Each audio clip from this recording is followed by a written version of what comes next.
तो आज हम लोग एक नया चैप्टर स्टार्ट करने वाले हैं जिसका नाम है कॉम्पैक्शन। और this is lecture 10 and compaction chapter का पार्ट 1 है। तो पहले हम स्टार्ट करेंगे व्हाट इज कॉम्पैक्शन। ठीक है, कॉम्पैक्शन होता क्या है, व्हाट फिनोमिना क्या है कॉम्पैक्शन का।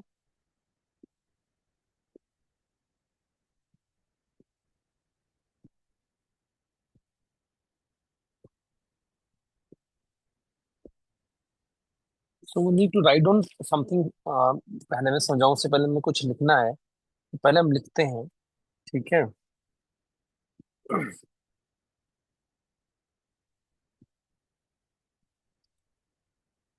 Compaction is the most common and important method of soil improvement।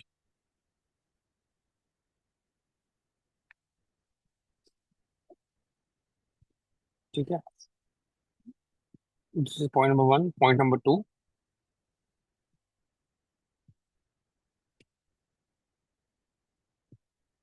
The densification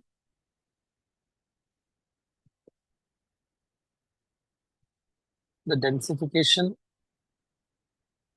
of soil by the application of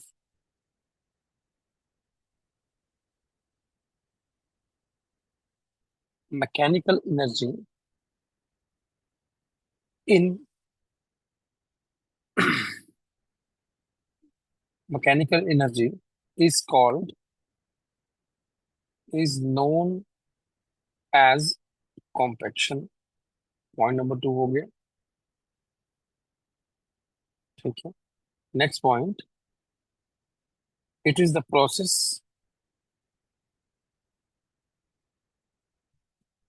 by which the soil grains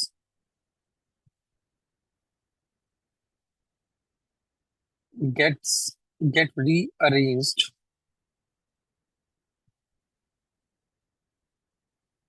more closely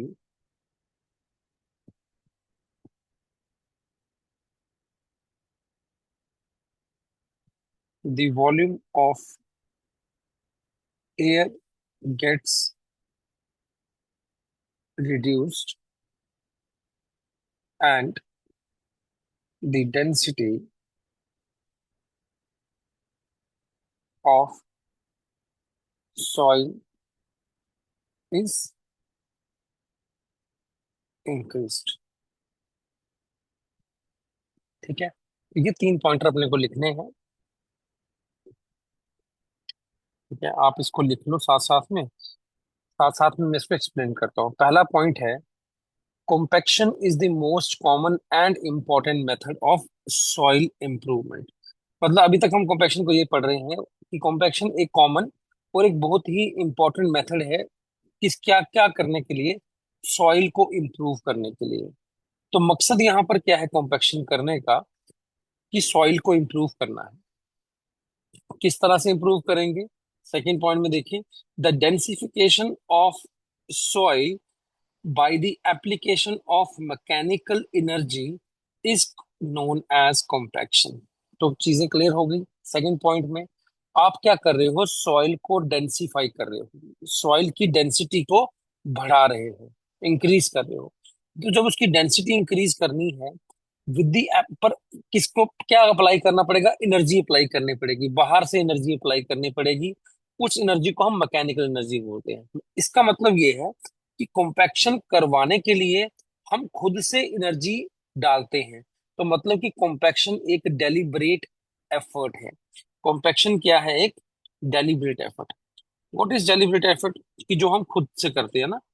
तो मैं यहाँ लिख सकता हूँ, इसको आपको नोट करने की जरूरत नहीं है। It's a deliberate effort. मतलब हम खुद से चाह रहे हैं कॉम्पैक्शन करना। क्यों करना चाह रहे हैं, तो क्योंकि हम सॉइल की इंप्रूवमेंट करना चाहते हैं। इस प्रोसेस को हम कॉम्पैक्शन कहते हैं। इससे होता क्या है, जब आप डेंसिफाई करोगे मतलब उसकी क्या होगी, उसके जो पार्टिकल्स हैं सॉइल के, लेटस से ये आपका सॉइल था और ये इस तरह से सॉइल के पार्टिकल्स थे। अभी बीच में इसमें वॉइड्स भी होंगे। ये आपका सॉइल सॉलिड आ गया, दिस इज सॉइल सॉलिड। और ये जो बीच में वॉइड्स दिख रहे हैं आपको, ठीक है, इन वॉइड्स में क्या हो सकता है, वॉइड्स में दो चीजें होती हैं। पहला, सॉरी, आपका वॉइड के अंदर एयर हो सकता है, सेकंड वॉइड के अंदर वाटर हो सकता है। ठीक है। अब जब आप इसमें एफर्ट डालोगे, आपने एफर्ट डाला, मैकेनिकल एनर्जी इम्पार्ट की, ये आपने एफर्ट लगाया ऊपर से, मतलब आपने इसको लोड लगाया ऊपर से। जब आपने लोड इसको लगाया तो क्या कहता है कि इसके जो बीच का एयर है ना, इसका वॉल्यूम कम होगा, मतलब वॉल्यूम ऑफ वॉइड्स में एयर बाहर निकलेगी। तो आप एफर्ट लगाने के बाद ब्लू पेन से रिजल्ट दिखा रहा हूं, तो क्या होगा, एक्सपल्शन ऑफ एयर, हवा बाहर आई। हवा बाहर आने से क्या होगा, इसका वॉल्यूम अब डिक्रीज होगा। वॉल्यूम डिक्रीज होगा तो आपका जो सॉलिड पार्टिकल है वो क्या आ जाएंगे, पास पास में आ जाएंगे इस तरह से। वॉइड में से हवा कम होगी ना, तो सॉलिड पार्टिकल पे क्या असर हुआ, सॉलिड पार्टिकल क्या हो गए, डेंसिफाई हो गए, ये होगी डेंसिफिकेशन। अब मैं यहाँ पे एक सवाल आप लोगों से पूछता हूँ कि जितना मैंने अभी तक आपको एक्सप्लेन किया, हमने हम अगर कॉम्पैक्शन को हमने अगर डिफाइन कर रहा हूँ अपनी भाषा में, सिंपल शब्दों में, बहुत ही सिंपल शब्दों में डिफाइन करना हो, तो मैं कॉम्पैक्शन को क्या बोलूंगा, compaction is the densification of soil by the expulsion of, क्या लिखूं, वाटर लिखूं या फिर एयर लिखूं, बताओ जरा, from the voids,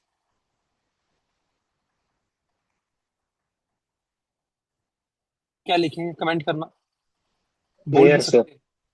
air air air, बहुत बहुत सही बात है कि सर हमने, दोनों नहीं हो सकते? नहीं हो सकते, नहीं हो सकते। सर मतलब अगर सॉइल सैचुरेटेड होगी तो उसमें से वाटर बाहर निकलेगा और सैचुरेटेड सॉइल में कॉम्पैक्शन होती ही नहीं है, तो कॉम्पैक्शन सिर्फ हमेशा एयर से। अनसैचुरेटेड सॉइल में होगा। ठीक है, वो सब चीजें मैं आस्ता आस्ता आगे जाऊंगा, मैं कंसोलिडेशन को भी यही बता दूंगा, व्हाट इज कंसोलिडेशन। ठीक है। आप कॉम्पैक्शन, मैंने पहले ही बोल दिया, compaction is a deliberate effort, मतलब खुद से डाल रहे हैं। एम क्या है, एम है आपका सॉइल इंप्रूव करना। सॉइल कब इंप्रूव हो जाएगी, जब सॉइल के सॉलिड्स पास पास में आ जाएंगे। जो सॉइल के सॉलिड्स पास पास में आ जाएंगे, उससे क्या होगा, सॉइल का इफेक्टिव स्ट्रेस बढ़ेगा। इफेक्टिव स्ट्रेस क्या होता है अभी आपको पता नहीं चलेगा क्योंकि मैंने पढ़ाया नहीं, वो आगे लेक्चर्स में है। पर मोटे तौर पे आप ये समझो कि सॉइल की जो भी प्रॉपर्टी है वो सारी ही बढ़िया हो जाती है जब सॉइल का सॉलिड पास पास में होगा। देखो इतनी बात तो आप कह सकते हो कि ये वाली सॉइल जो थी, ये वाला, इसका वॉल्यूम बड़ा था, इसका वॉल्यूम छोटा हो गया, V1 greater than V2। Volume छोटा होने से क्या कंप्रेसिबिलिटी कम हुई। कंप्रेसिबिलिटी का क्या मतलब होता है कि सॉइल कितना कंप्रेस हो सकता है। अब देखो आपने ये लोड लगा दिया, सॉइल को कंप्रेस कर दिया। अब जो V2 वॉल्यूम पे सॉइल बैठा है, उसकी क्षमता कम है ना कंप्रेस होने की, it has the lesser ability to compress, whereas V1 soil की ज्यादा कैपेसिटी थी, वो ज्यादा हो पाएगा। अब वो ऑलरेडी कंप्रेस हो चुका है। मकसद क्या है, बड़ा सिंपल सा मकसद है, आप लोग रोड्स बनाते हो, ऊपर ट्रैफिक चलना है, तो अगर आप रोड पे लोगे, आप नीचे जो आपका सॉइल है वो लूज है, तो अगर आप सीधा रोड बना दो, आपने सीधा BT डाल दिया, है ना, ब्लैक टॉप डाल दिया, तो जब आप गाड़ी चलाओगे, जब गाड़ी चलाओगे तो ये सेटलमेंट हो जाएगा, आपका रोड क्या हो जाएगा, इस तरह से सेटल हो जाएगा। तो हमने क्या करना है, पहले सॉइल को तैयार करना है। सॉइल को तैयार किससे किया जाएगा, सॉइल को तैयार किया जाएगा कॉम्पैक्शन करके। तो compaction is a deliberate effort. और डेलिब्रेट एफर्ट का मतलब क्या है यहाँ पर कि बढ़िया हमने रोड तैयार करना है, तो हम चाहते हैं कल को सेटलमेंट ना हो, तो कंप्रेसिबिलिटी कम होगी ना, हमें कंप्रेसिबिलिटी, हमारा जो फाइनल प्रोडक्ट आएगा कॉम्पैक्शन करने के बाद, वो कंप्रेसिबिलिटी हम उसकी कम चाहते हैं। ठीक है, शियर स्ट्रेंथ बढ़ता है, कंप्रेसिबिलिटी घटती है। परमिएबिलिटी, परमेबिलिटी होती है the property of allowing the fluid through the mass, वो भी कम होती है। ठीक है, तो परमेबिलिटी पे क्या असर होता है, वो भी कम होता है। ये सब मैं लिखा दूंगा आप लोगों को। पर मोटे मोटे तौर पे प्रोसेस आप समझ गए, it's a deliberate effort, it is done in order to improve the quality of soil, improve the soil. And how does it happen? It happens due to the expulsion of air from the voids by the application of mechanical energy. Is it done? पहले तीन point clear हैं। Third वाले को पढ़ लेते हैं, हमने third वाला पढ़ा नहीं अभी। क्या लिखा है? It is a process by which the soil grains यही होगी जो मैंने ये बताया आपको, गेट्स रीअरेंज, ये देखो रीअरेंज हो गए, पास पास में आ गए हैं, more closely, the volume of air gets reduced, तो मैंने यही कहा कि वॉइड्स में से एयर बाहर जाएगी, तो एयर का वॉल्यूम डिक्रीज हुआ, जब वॉल्यूम डिक्रीज हुआ तो क्या होगा, डेंसिटी ऑफ सॉइल बढ़ जाएगा, and density of soil gets increased. Have you noted all these 3 points? जी सर, नोट तो। ठीक है। तो अगर इसको आप फेज डायग्राम में बनाना चाहते हो, if you want to draw it in a phase diagram, तो फेज डायग्राम में आपको दिखा देता हूँ।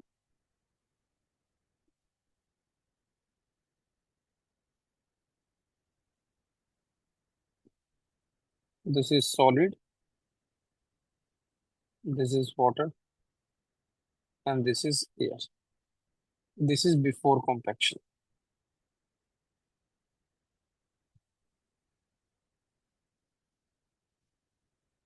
वॉल्यूम कितना है?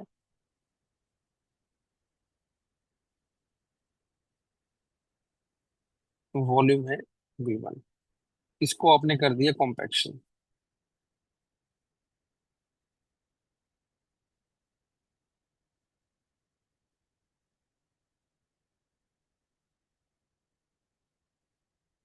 इस तरह से सॉलिड, आपको पता है सॉलिड उतना ही रहेगा जितना है, सॉलिड उतना आ गया, पानी भी उतना ही रहेगा, वाटर सिर्फ एक्सपेल क्या हुआ आपका, सिर्फ एयर एक्सपेल हुई है, तो मैंने एयर का वॉल्यूम घटा दिया, और ये आपका क्या आ गया, चेंज इन वॉल्यूम या डिक्रीज इन वॉल्यूम। इस डायग्राम को बना सकते हो, and this is after compaction.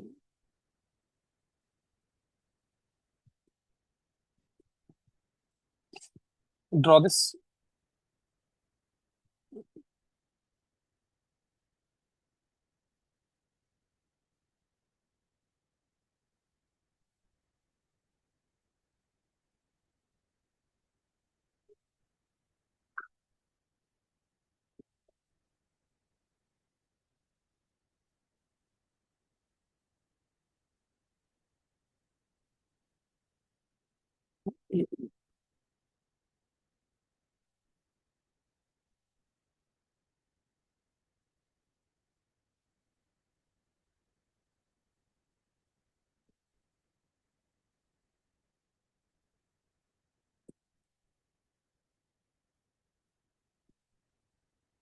Done.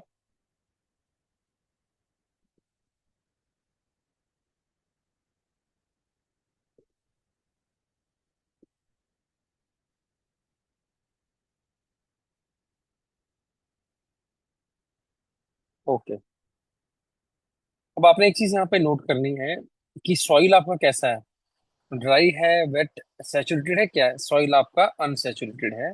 जो भी वॉल्यूम डिक्रीज हो रहा है that is change in volume of air, due to the change in volume of air, सिर्फ एयर का वॉल्यूम डिक्रीज हो रहा है, बाकी चीजें वैसी ही हैं। नेक्स्ट मुझे एक टेबल बनाना है।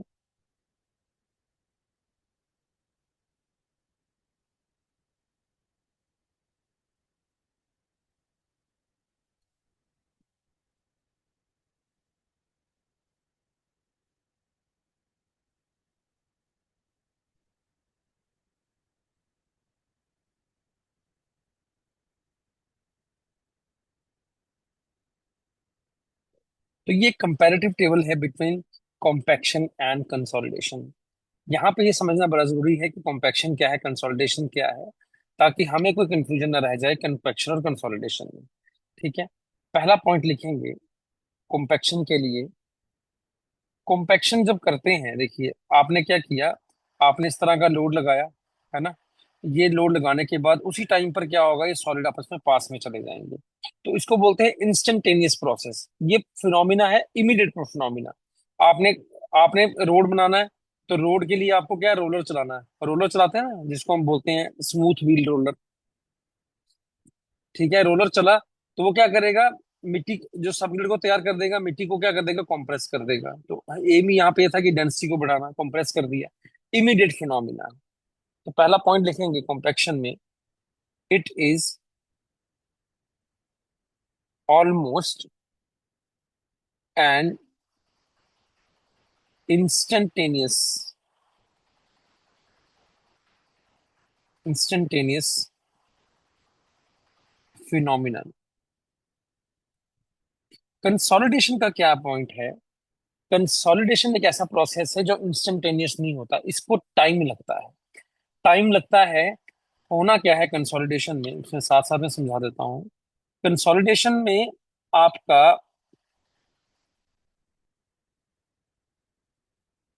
ये जो क्लेज होती है ना, क्लेज में प्रिडोमिनेट होता है कंसोलिडेशन। क्लेज के अंदर लेट्स से यहाँ पर कोई बिल्डिंग था।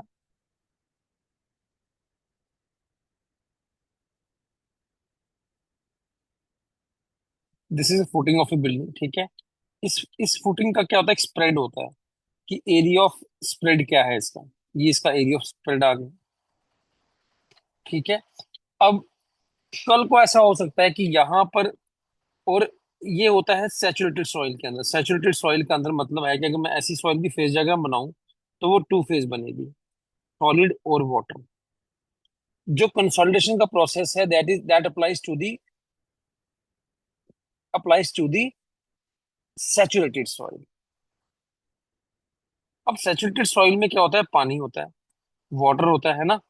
जब ये बिल्डिंग यहाँ नहीं था, लेट्स से जब ये बिल्डिंग यहाँ नहीं था, तो हमारा किसी भी पॉइंट पर, मान लीजिए यहाँ पे वाटर टेबल है, मान लीजिए यहाँ पे वाटर टेबल है, ये ग्राउंड लेवल पे ही वाटर टेबल है, ऐसा हमने मान लिया। आप किसी भी पॉइंट पर डेप्थ जेड पे, ये डेप्थ जेड पे अगर आप प्रेशर लिखेंगे, ठीक है, तो वो प्रेशर क्या है, इस डेप्थ पे भी, मतलब सेम डेप्थ पे हर जगह प्रेशर क्या होगा, सेम होगा। क्यों होगा, क्योंकि वाटर हाइड्रोस्टैटिक कंडीशन में है। हाइड्रोस्टैटिक कंडीशन में अगर वाटर है, तो आपका हाइड्रोस्टैटिक डायग्राम कैसे बनता है, प्रेशर डायग्राम बनता है। ये आप एफएम में भी पढ़ेंगे, ठीक है। और ये वाला जो आपका, ये जो प्रेशर का जो ये ऑर्डिनेट है, ये आ जाता है गामा इंटू जेड करके। गामा क्या हो गया आपका, unit weight of water into height. Unit weight of water का यूनिट क्या होता है, किलोन्यूटन पर मीटर क्यूब। इंटू हाइट का यूनिट क्या होगा, मीटर। तो यूनिट्स क्या बन गए इसके, किलोन्यूटन पर मीटर स्क्वायर। किलोन्यूटन पर मीटर स्क्वायर किसका यूनिट होता है, स्ट्रेस का यूनिट होता है ना। तो बेसिकली इस पॉइंट पे, किसी भी पॉइंट पर वाटर टेबल से नीचे जेड पर क्या स्ट्रेस होगा, क्या स्ट्रेस होगा, गामा लिखो और इंटू डेप्थ मल्टीप्लाई कर दो, बस। मेरे को किसी और पॉइंट पे निकालना है, लेट से मुझे यहाँ निकालना है, इसका डेप्थ है Z2। तो मेरे को अगर देखना है कि यहाँ वाटर प्रेशर क्या है हाइड्रोस्टैटिक कंडीशन में, तो ये ट्राइंगल ड्रॉ होगा, ये लीनियर ट्राइंगल होता है। तो इसका क्या ऑर्डिनेट आ जाएगा, गामा डब्ल्यू लिखो इंटू जेड को मल्टीप्लाई कर दो, दैट्स इट। ठीक है, ये चीजें बाद में मैं आपको डिराइव भी कराऊंगा जब हम इफेक्टिव स्ट्रेस वाला चैप्टर पढ़ेंगे। बट अभी के लिए मैं आपको सिर्फ आइडिया दे रहा हूँ कि व्हाट इज कंसोलिडेशन। ठीक है, अब समझे बात को, अब ध्यान से सुनना, ठीक है।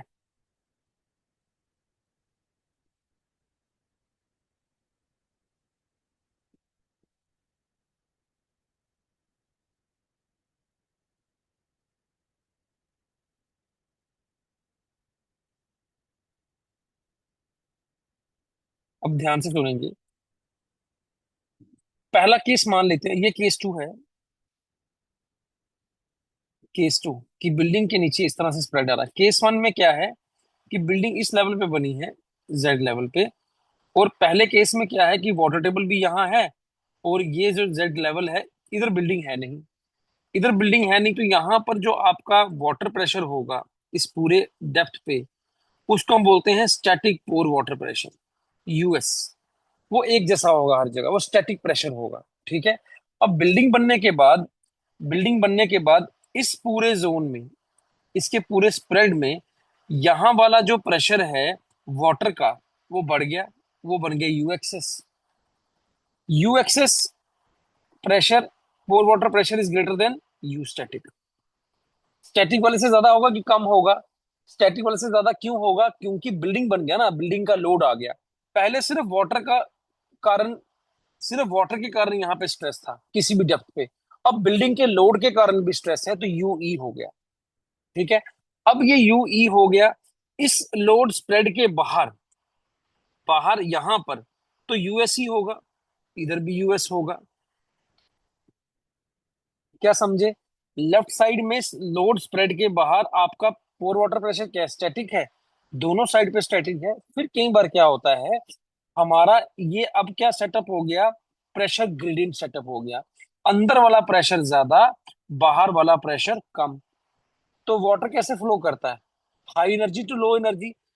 तो क्या होगा कि इधर से वाटर का फ्लो होना शुरू हो जाएगा बाहर की तरफ, on the application of load.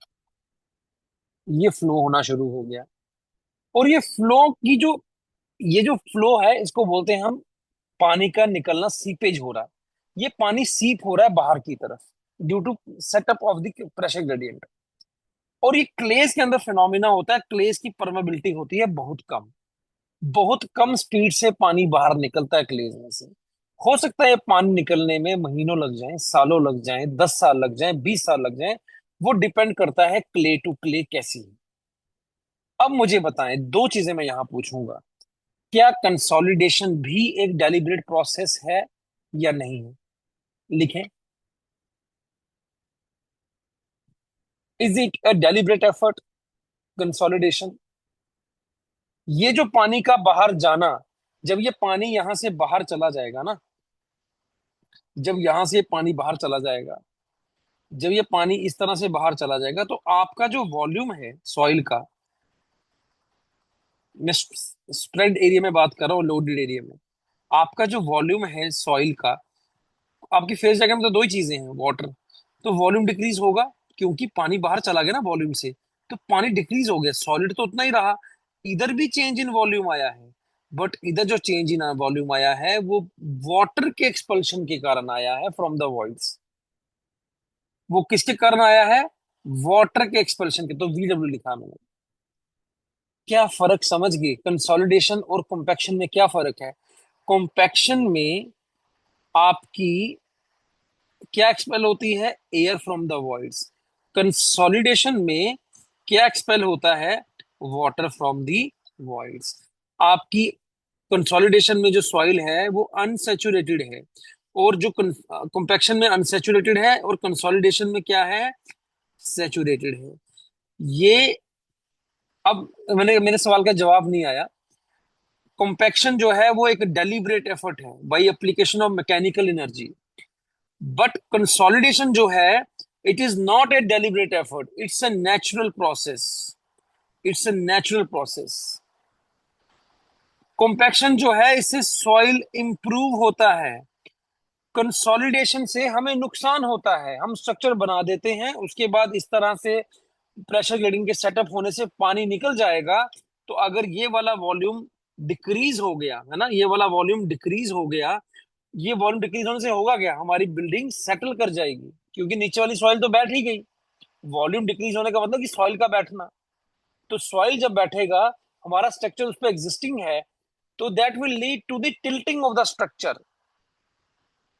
So it is not good. I hope I have made my points clear. सो अब इसके कंपैरेटिव में लिखेंगे। क्या सबको सर ये समझ आया व्हाट लेकिन इज?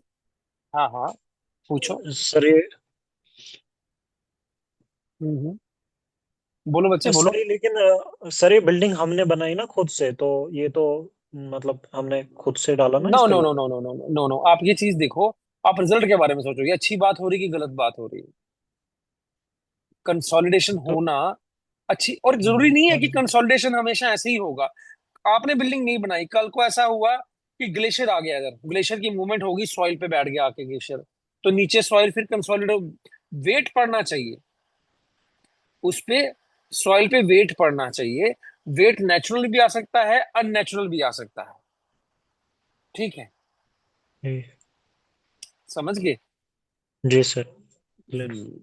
कल को ऐसा हुआ फ्लडिंग आ गई, ऊपर से पहाड़ी गिरी, नीचे पहाड़ी आ गई पूरी की पूरी, और उस पे वेट आ गया सॉइल पे, फिर भी कंसोलिडेशन हो सकता है, क्योंकि वेट, जैसे ही वेट आएगा सॉइल पे, और यहाँ अंदर पोर वाटर प्रेशर क्या हो जाएगा, एक्सेस हो जाएगा। हम्म। वो नेचुरल भी हो सकता है, अननेचुरल। तो it is not our deliberate effort. Deliberate effort में सिर्फ बात कर रहा हूँ सॉइल इंप्रूवमेंट के लिए, from the concern of soil improvement. तो ऐसा कंसोलिडेशन बुरी बात है, कॉम्पैक्शन करना अच्छी बात है। कॉम्पैक्शन के फायदे होते हैं, कंसोलिडेशन के नुकसान ही नुकसान होते हैं। क्लियर हो गया? जी। तो पहला पहला पॉइंट क्या लिखेंगे? हमने लिखा इसके लिए it is a instantaneous process. तो कॉम्पैक्शन के लिए क्या लिखूं, कंसोलिडेशन को क्या लिखूं, खुद बताओ। इट इज ए, मैंने कहा ना टाइम कितना लगेगा वो नहीं पता है। It is a time dependent phenomena. Time लगेगा इसमें, ये इमीडिएट नहीं होगा। फिर हमने एक और बात कही थी कि क्लेज में होता है, क्योंकि habit been sandy soil here. अगर ऐसा सैंडी सॉइल होता और सैंडी सॉइल में पानी होता, तो बिल्डिंग बनाते बनाते ही जैसे जैसे स्ट्रक्चर बनता, और जैसे जैसे एरिया लोड होता, वैसे वैसे सैंड की, क्योंकि परमेबिलिटी बहुत ज्यादा होती है, उसी टाइम बाहर आ जाता। उसी टाइम पानी बाहर आ जाता, जो सेटलमेंट होती वो फाउंडेशन के टाइम पे ही सेटलमेंट हो जाती। आप मेरी बात समझे? सैंड के अंदर कंसोलिडेशन क्यों नहीं होता? क्योंकि जो कंसोलिडेशन शब्द है वो रिलेट कर दिया गया है टाइम डिपेंडेंट के साथ। टाइम डिपेंडेंट फिनोमिना, तो सैंड के अंदर टाइम तो लगेगा नहीं, सैंड के में इमीडिएट हो जाएगा। तो उसे तरजागी ने कहा इमीडिएट सेटलमेंट। बाकी की जो सेटलमेंट, जो टाइम डिपेंडेंट सेटलमेंट है, वो उसने क्लेस के लिए बना दी।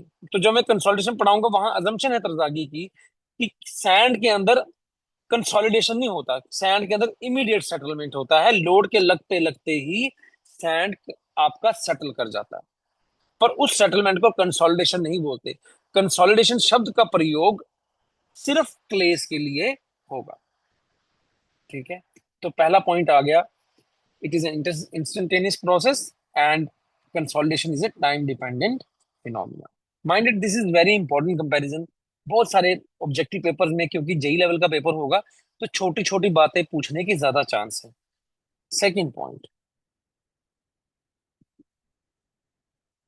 Soil is always unsaturated. क्या ये पॉइंट समझ आया है कंपैक्शन के अंदर, कि सॉइल हमेशा अनसैचुरेटेड रहेगा? देखो कॉम्पैक्शन में, ये आपका कॉम्पैक्शन से पहले था before, and this is after. तो यहाँ पे भी देखो वाटर की प्रेजेंस है, यहाँ पे भी वाटर की प्रेजेंस है, तो सॉइल आपका क्या रहा, अनसैचुरेटेड रहा। वेरस कंसोलिडेशन में क्या हुआ आपका, क्या निकलेगा आपका सॉइल? अजम्पशन क्या है कंसोलिडेशन के अंदर, कि सॉइल इज ऑलवेज सैचुरेटेड। ये अजम्पशन भी तरजागी की है। ये जो assumption है, दिस assumption की soil is saturated before and after the consolidation, this is also done by Terzaghi. ठीक है, तो हम सेकंड पॉइंट पे लिखेंगे, soil is completely saturated.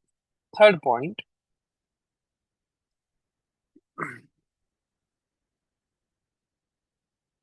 Densification is due to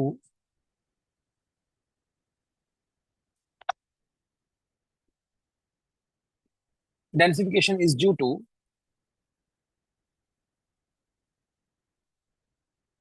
reduction in the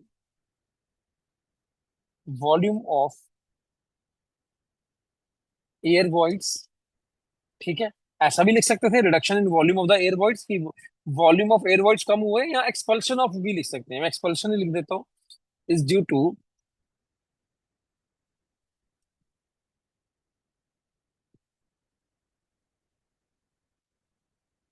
expulsion of air from the voids at a given water content, तो water content remains the same. तो अभी हमने लिखा है कि पानी उतना ही रहेगा, बट आपका एक्सपल्शन ऑफ एयर हो जाएगा फ्रॉम द वॉल्स। और इसके सामने क्या लिखेंगे थर्ड पॉइंट में?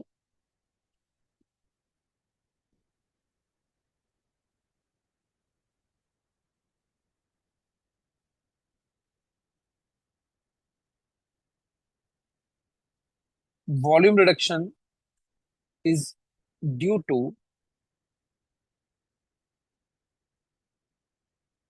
Expulsion of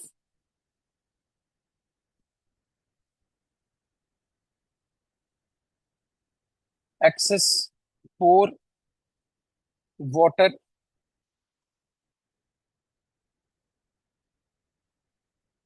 from the voids।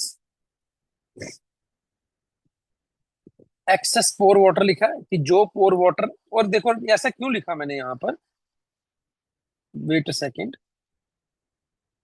हमने कहा ना कि फ्लो बाहर की तरफ हो रहा है, तो ये फ्लो बाहर की तरफ हो रहा है। ये फ्लो कब तक चल रहेगा?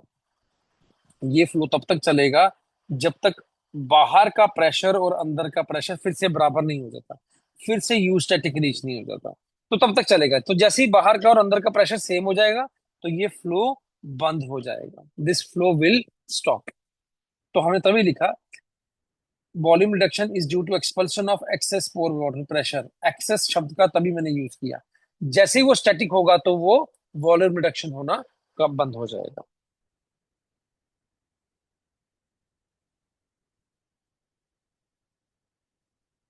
ठीक है, इसके साथ आप डायग्राम बना सकते हो जो पहले भी हमने बनाई थी। आप जैसे ये कॉम्पैक्शन की तो बनी हुई है डायग्राम ये वाली, और नीचे हमने इसकी भी बनाई है, तो ये भी आप इसके टेबल में बना सकते हो। ठीक है, यहाँ पर आपने जो वॉल्यूम चेंज किया है डेल्टा वी, वो दिखा रहे हैं कि वो that is due to the, delta V is due to the change in volume of water.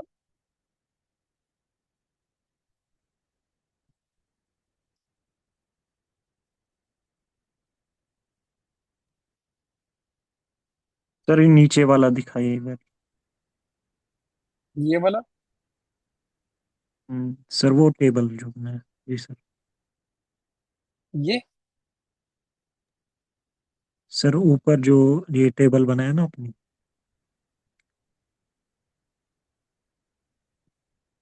Ji sir ये।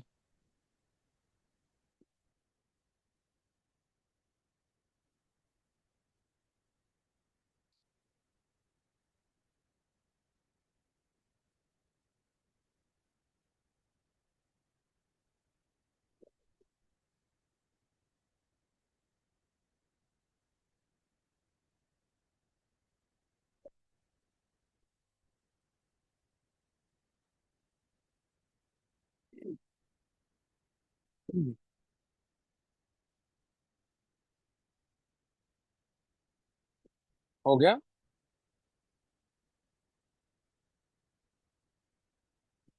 ओके, नाउ अब देखिए, मैंने आपसे पहले भी एक बात करी थी। अब जैसे कि हम लोग जैसे कि हम लोगों जब रोड्स बनाने होते हैं ना, तो मैंने आपसे पहले भी कहा था कि रोड्स में सबसे नीचे का लेयर कौन सा होता है, बताएं जरा। सबग्रिड। ठीक है, सबग्रिड के ऊपर कौन सा लेयर आता है? सब बेस। फिर कौन सा आता है? Base course. उसके बाद ऊपर आएगा आपका ब्लैक टॉप। ठीक है, तो हम लोग क्या करते हैं, हम लोग जब जमीन को हमने करना है तो हम थोड़ा सा टॉप सॉइल निकालते हैं, जहां पे रोड डालना है उस टॉप सॉइल जो लूज सॉइल होता है उसको निकाल देते हैं बाहर। और जब ये नीचे का जो सॉइल होता है, अब जो सॉइल बचता है उसको हम प्रिपेयर करते हैं, वो ये वाला सॉइल है।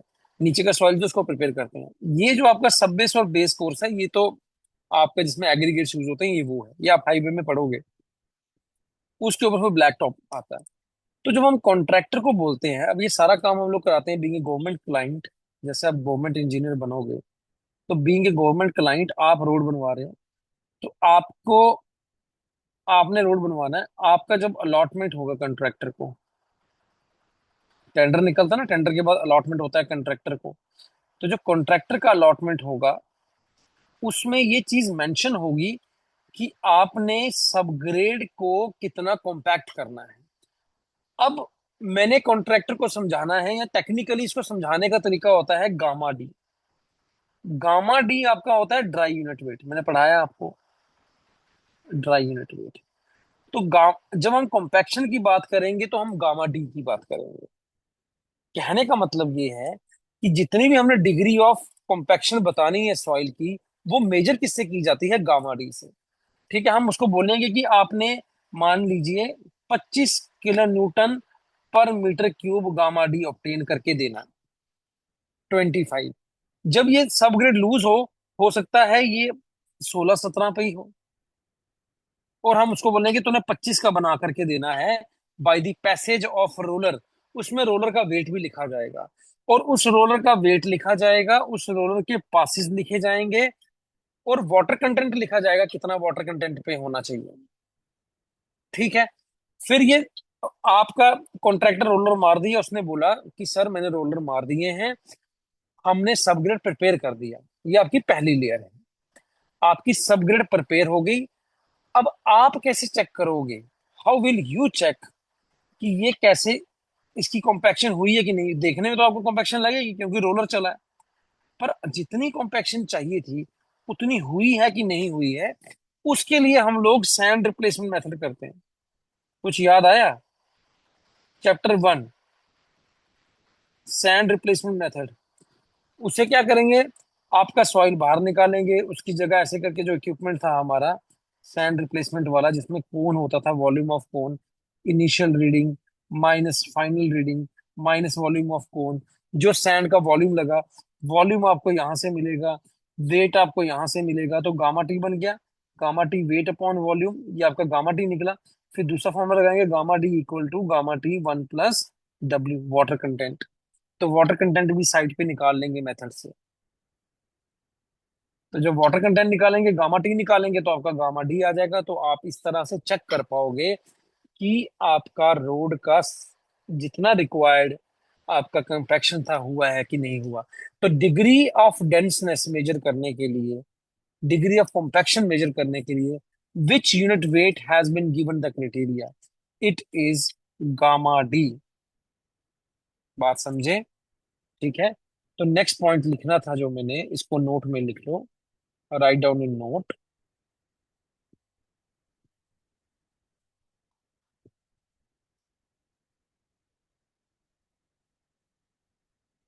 The degree of compaction of soil is measured in terms of dry unit weight। अब ये क्वेश्चन बन सकता है एग्जाम में कि कॉम्पैक्शन में आप कौन सा यूनिट वेट यूज करते हो। तो डिग्री ऑफ कॉम्पैक्शन देखने के लिए हम यूज करते हैं dry unit weight.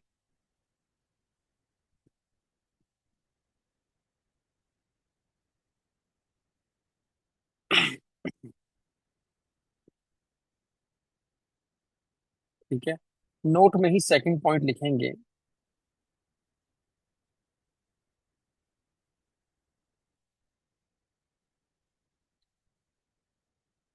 This was the first point. Note में ही सेकंड पॉइंट लिखेंगे, compaction generally leads to increase in shear strength,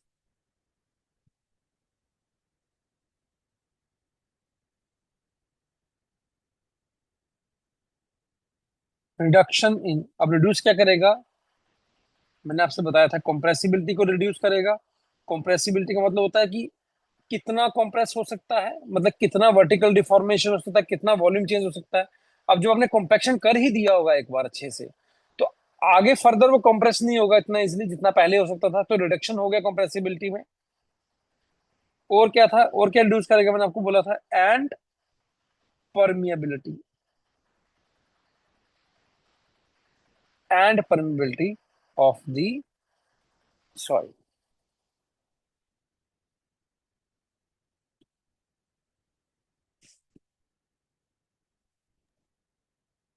तो ये भी वही कोई reduction, question. Reduction in permeability है ये।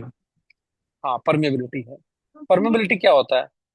जब आपके वॉइड्स कम हो जाएंगे ना, वॉइड्स कम हो जाएंगे, अब देखो सॉइल अपने थ्रू पानी को जाने देगा, उसको कहते हैं परमेबिलिटी। जितना बड़ा वॉइड साइज होगा उतना ही ज्यादा जल्दी से पानी जाएगा, तेजी से पानी जाएगा, उसी को बोलेंगे ज्यादा परमेबिलिटी है। जब वो वॉइड साइज कम हो जाएगा, क्योंकि अब सॉलिड्स पास पास में आ जाएंगे, वॉइड साइज कम हो जाएगा, तो परमेबिलिटी डिक्रीज हो जाएगी। और इस तरह के क्वेश्चन फ्रेम हुए हैं कि आपको बोलेगा कॉम्पैक्शन कॉजेज टू, पहला पॉइंट इंक्रीज इन स्ट्रेंथ, दूसरा पॉइंट कंप्रेसिबिलिटी को डिक्रीज करता है, तीसरा पॉइंट कंप्रेसिबिलिटी को इंक्रीज करता है, चौथा पॉइंट परमेबिलिटी को बढ़ाता है। फिर वो बोलेगा find out the correct statements among the mentioned. ठीक है।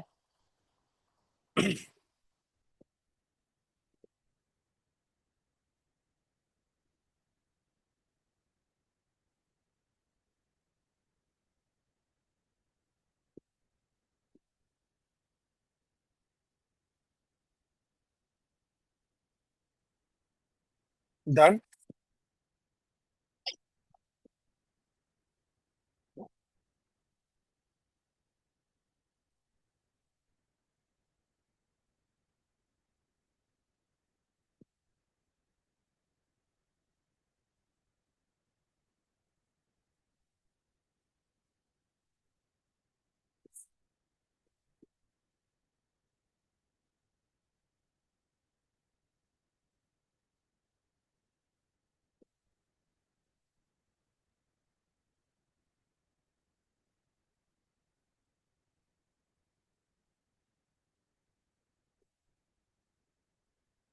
ओके, राइट में heading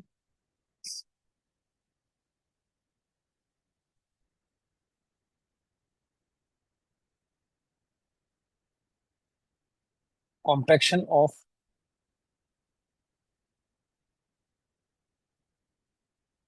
cohesive soil. Cohesive soil आपका क्या हो गया? सी सॉइल, जिसमें कि कोहेजन होता है, दैट इज, ठीक है, कोहेजन जिसमें है, कोहेसिव कोहेजन लेस सॉइल के लिए नहीं बात करें, जैसे कि क्ले होती है। ठीक है। अब क्या होता है कि जब कोहेसिव सॉइल क्ले को करना है, तो लूज स्ट्रक्चर कैसा है, डेंस स्ट्रक्चर कैसा है, वो देखना है एक बार हमको।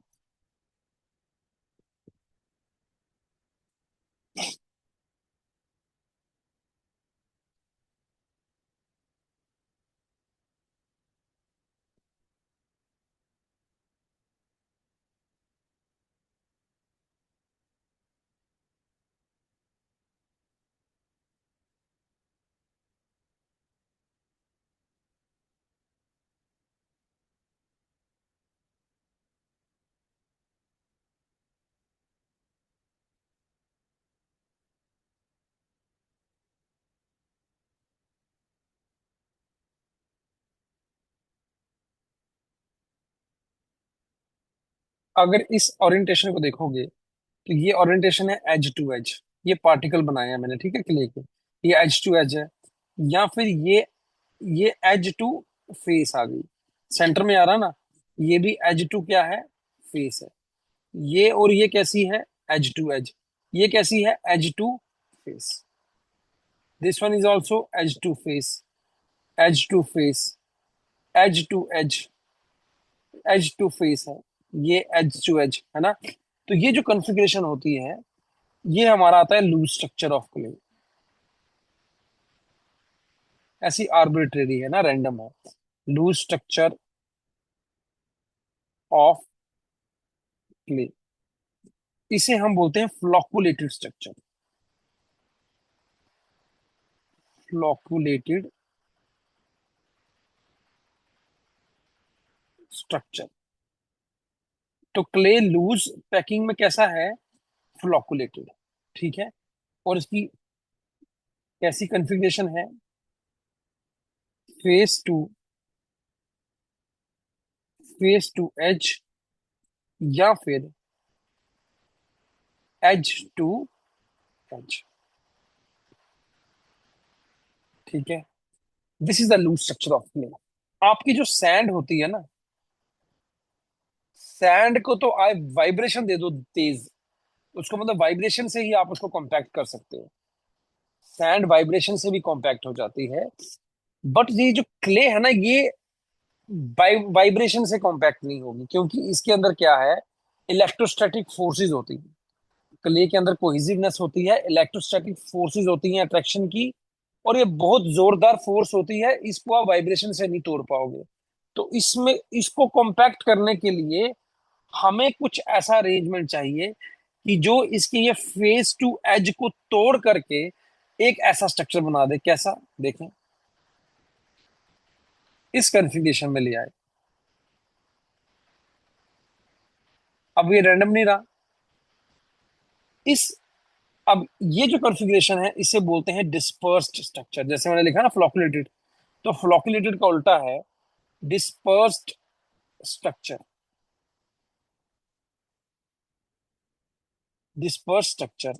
और अब ये लूज नहीं है, this is dense structure of clay. और इसकी कॉन्फ़िगरेशन कैसी है, ये है, इसको हम बोलते हैं फेस टू फेस कॉन्फ़िगरेशन। देखो फेस टू फेस है, this is called face to face configuration.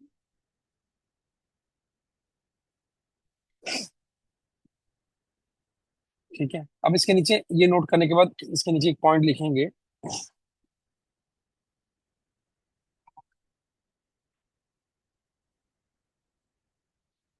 Clay can not be compacted by vibration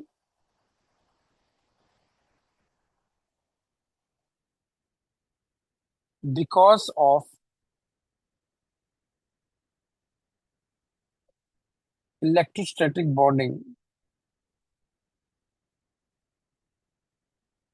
between the particles।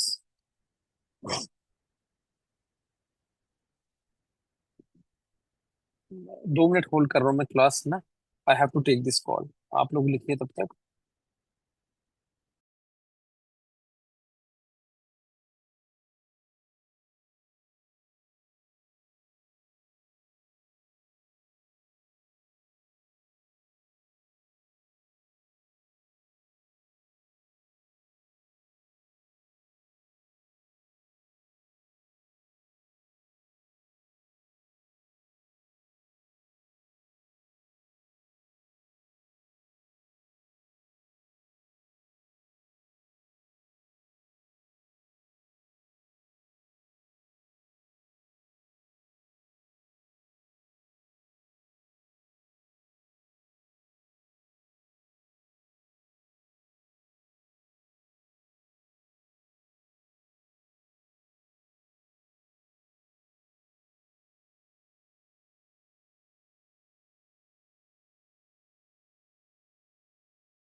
Yes, note कर लिया आपने। अच्छा, तो हम इसमें क्या बात करी हमने, आवाज आ रही है ना सबको? जी सर आवाज आ आ रही रहे है? हैं। जी ठीक जी है। सर। अब हमने देखो फ्लोकुलेटेड स्ट्रक्चर पढ़ा, that is a loose structure of the clay, and then after the compactive effort it can be done to dispersed structure, right? This एक क्वेश्चन ये बनता है कि लूज स्ट्रक्चर ऑफ क्ले को क्या बोलते हैं, ये भी क्वेश्चन आया हुआ है। उसे फ्लोकुलेटेड बोलते हैं, डेंस स्ट्रक्चर को डिस्पर्स्ड बोलते हैं। फिर फ्लोकुलेटेड की ये याद रखना इंपॉर्टेंट है, कन्फिग्रेशन कन्फिग्रेशन क्या है, that is face to edge and edge to edge. और डिस्पर्स में एक ही कॉन्फ़िगरेशन है, फेस टू फेस। ये बात समझ आ गई? ठीक है। अब आएगी नेक्स्ट बात।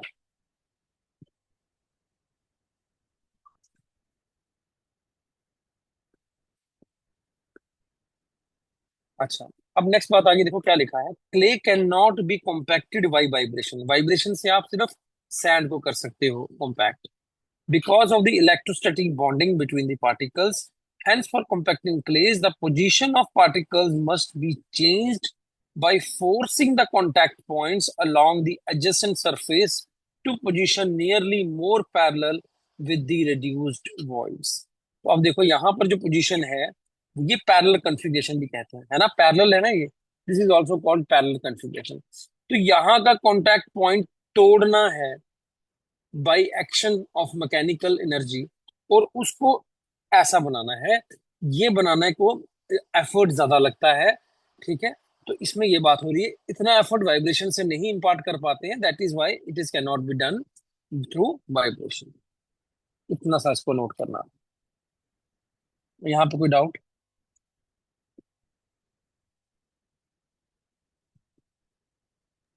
No sir. ठीक है। आप लोगों को जैसे आगे मैंने वैसे पढ़ाना ही है। अगर प्योर क्ले हो ना, तो उसके लिए एक स्पेशल इक्विपमेंट आता है कॉम्पैक्ट करने के लिए। इक्विपमेंट फॉर कॉम्पैक्शन क्या बोलते हैं, आपको किसी को आइडिया है?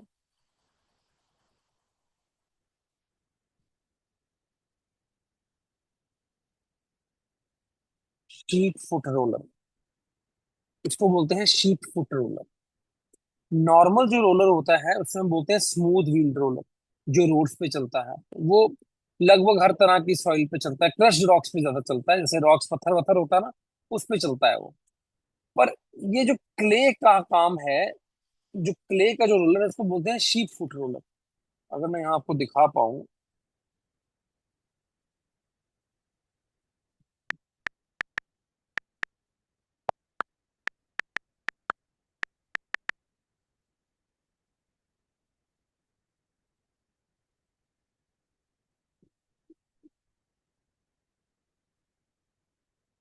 ये देखिए, इसकी इसकी इसके सरफेस पे देखो प्रोजेक्शन है, दिख रहा है आपको? इसके सरफेस पे क्या है, प्रोजेक्शन। ये प्रोजेक्शन क्यों बनाई गई है? ये जैसे, ये देखो कैसे कर रहा है ये जैसे आप हाथों से आटा नहीं गूंथते हैं, जैसे हाथों से आटा गूंद, नीड करना, नीडिंग एक्शन, ये इस तरह से क्ले को गूंदना है इसने, नीडिंग एक्शन करना है, फिर जाके क्ले की वो कॉन्टैक्ट पॉइंट टूटते हैं, और वो फिर वो पैरेलल कन्फिग्रेशन में आती है। ठीक है। अगर मैं स्मूथ व्हील रोलर लिखूं तो वो तो सिंपल है, जैसे आप, मूवी भी आई थी पीछे एक कॉन्ट्रैक्टर वाली, सचिन टिचकुलो वाली, उसमें वो रोलर लेके ही पूरी मूवी बनाई है उसने, वो आपने देखा होगा, नॉर्मली जो रोड्स पे होता है।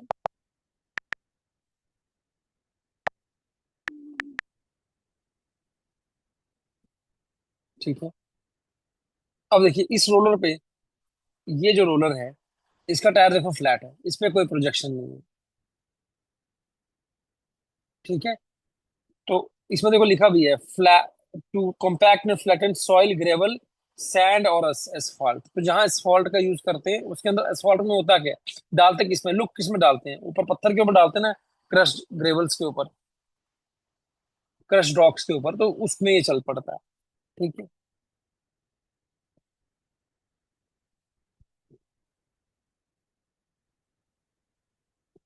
तो ये एक इक्विपमेंट है, ये याद रखना है आप लोग कि प्योर क्ले में हम इसका यूज करते हैं। शी फुट क्यों बोलते हैं, क्योंकि पुराने जमाने में जब रोलर्स वोलर नहीं होते थे, बहुत पुराने टाइम की बात कर रहे हैं। तो उस टाइम पे जहाँ क्ले होती थी ना, वहां शीप्स को ले आते थे। शीप, शीप है ना, भेड़। तो ये शीप है, तो इसकी टांगे बहुत लंबी लंबी होती हैं ऐसे। तो ये उस पे चलाते थे, बहुत ज्यादा शीप उस पे चलाते थे, ताकि इसकी जो टांगे हैं वो नीडिंग एक्शन करें किसमें, क्ले के अंदर। फिर उसकी कॉम्पैक्शन करवाते थे। तो तब से वो जो प्रोजेक्शन आई उसके सरफेस पे, उसका नाम डाल दिया sheep foot roller. Is it clear now? ठीक है। नेक्स्ट लिखेंगे हेडिंग में प्रॉक्टर टेस्ट।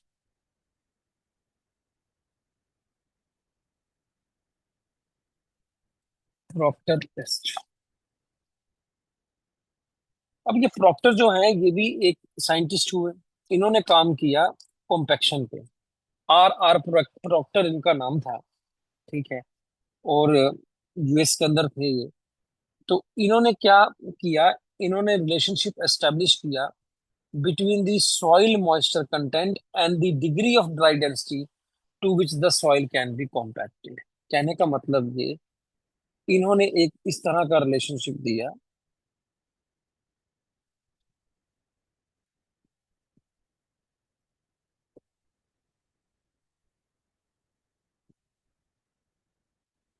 इसके एक्स एक्सिस पे था वाटर कंटेंट, वाई एक्सिस पे था गामा डी। गामा डी आपका हो गया ड्राई यूनिट वेट। जितना वो ज्यादा होगा उतनी ही कॉम्पैक्शन बढ़िया होगी। और इन्होंने कहा कि ये, अब ये वाटर कंटेंट बनाया ना, तो एक वाटर कंटेंट ऐसा है, एक वाटर कंटेंट ऐसा है जिस वाटर कंटेंट पे एक उसी सॉइल का गामा डी क्या मिल रहा है, गामा डी मैक्स मिल रहा है। कहने का मतलब ये है, ये सभी वाटर कंटेंट है, ये भी वाटर कंटेंट है, ये भी वाटर कंटेंट है, ये भी वाटर कंटेंट है, ये भी वाटर कंटेंट है, ये भी वाटर कंटेंट है, ये सब वाटर कंटेंट है। अगर ये वाटर कंटेंट रखोगे और इस पे कॉम्पैक्शन करोगे तो आपको गामा डी इतना मिलेगा। जैसे से आपने वाटर कंटेंट बढ़ाया, यहां तक पहुंचे, तो ये गामा डी आपका क्या आ गया, मैक्सिमम आ गया। उस मॉइस्चर कैन से और पानी बढ़ाओगे तो ये देखा गया कि गामा डी मैक्स में डिक्रीज आना शुरू हो गया, डिसेंड हो गया गामा डी मैक्स। जितना आगे और बढ़ाया, गामा डी उतना ही कम होता गया।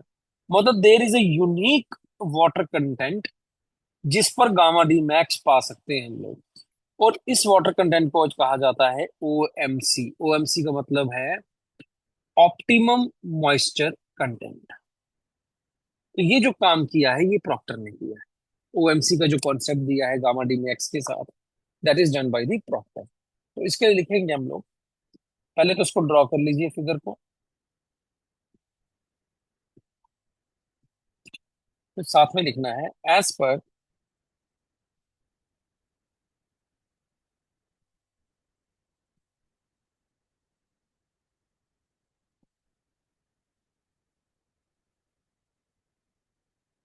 Procter a definite relationship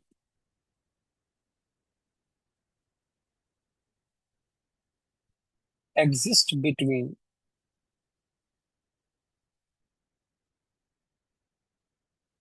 soil moisture content and the degree of dry density to which soil can be compacted.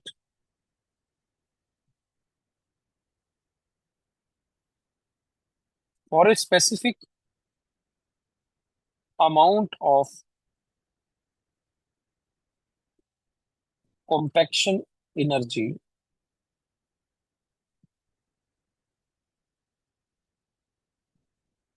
there is only one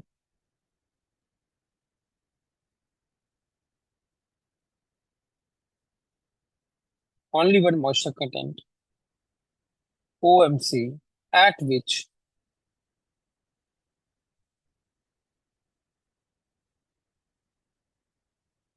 a particular soil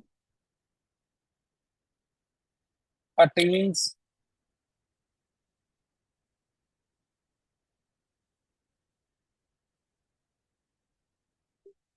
maximum dry density. This moisture content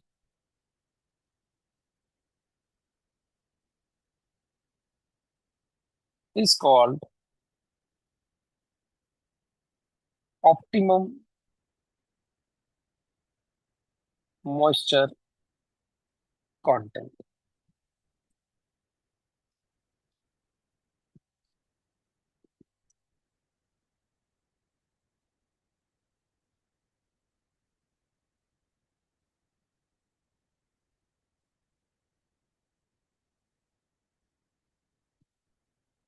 Next point, at any one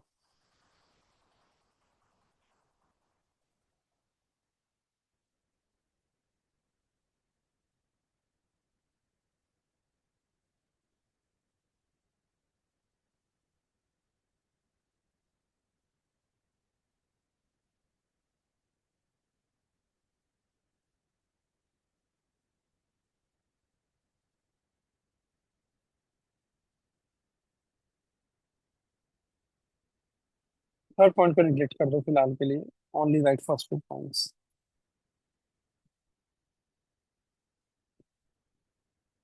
जब लिख लोगे तब बताना, फिर मैं समझाता हूँ।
Done.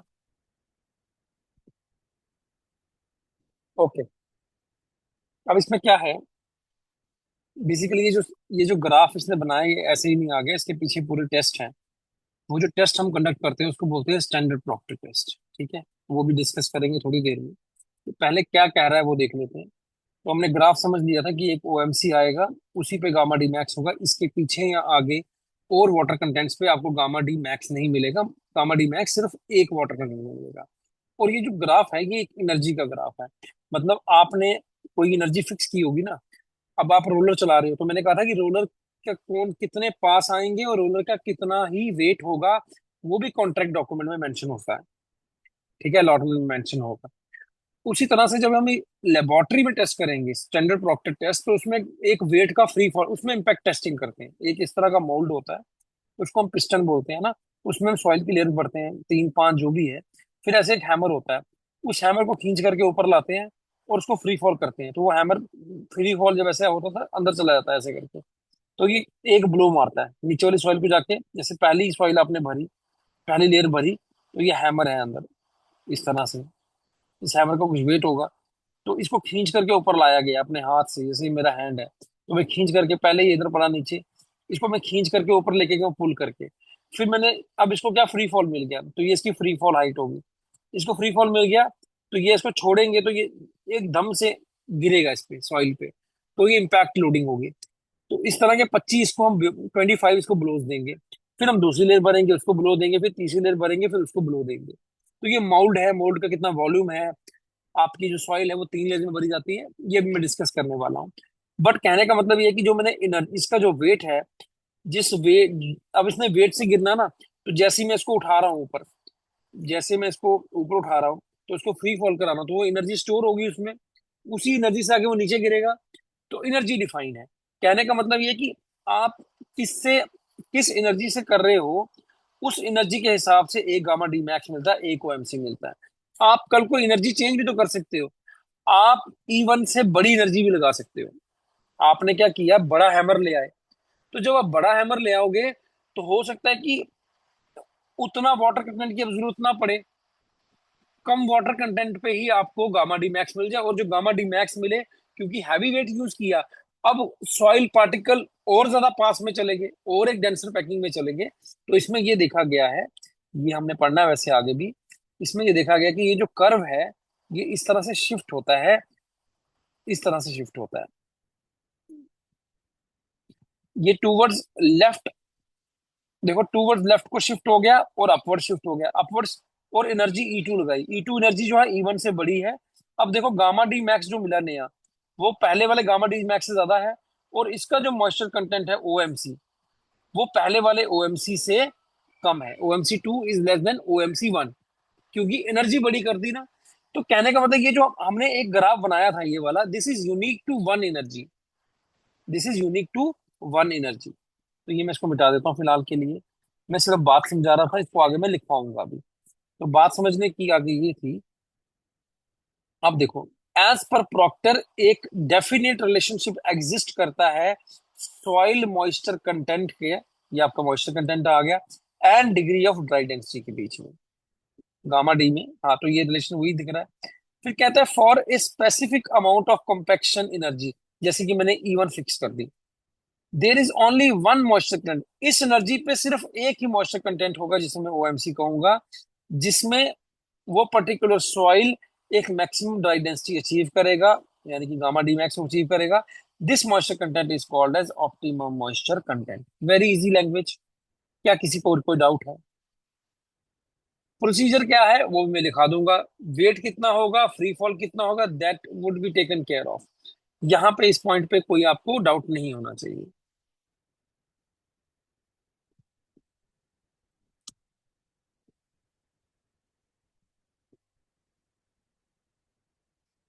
ठीक है, चलिए फिर लिखते हैं। ये नोट आपने कर लिया होगा।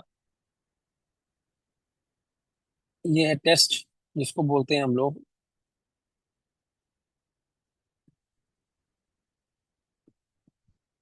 अब स्टैंडर्ड प्रॉक्टी टेस्ट में क्या पूछते हैं एग्जाम में, हमने तो वो देखना ना। इसमें वेट ऑफ हैमर पूछ लेगा, हाइट ऑफ फाइल फॉल पूछ लेगा।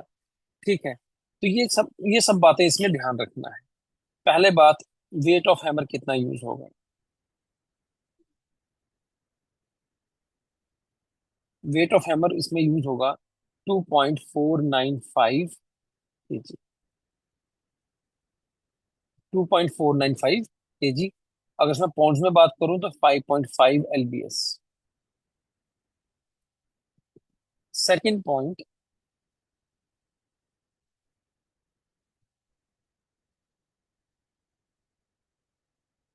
Height of fall. वो जो पकड़ के आपने पुल किया हैमर को और उसको फिर छोड़ा, वो उसको हाइट कितना दिया है, दैट इज 305 mm। में इतना है। अगर इंच में बात करूं that is 12 inches.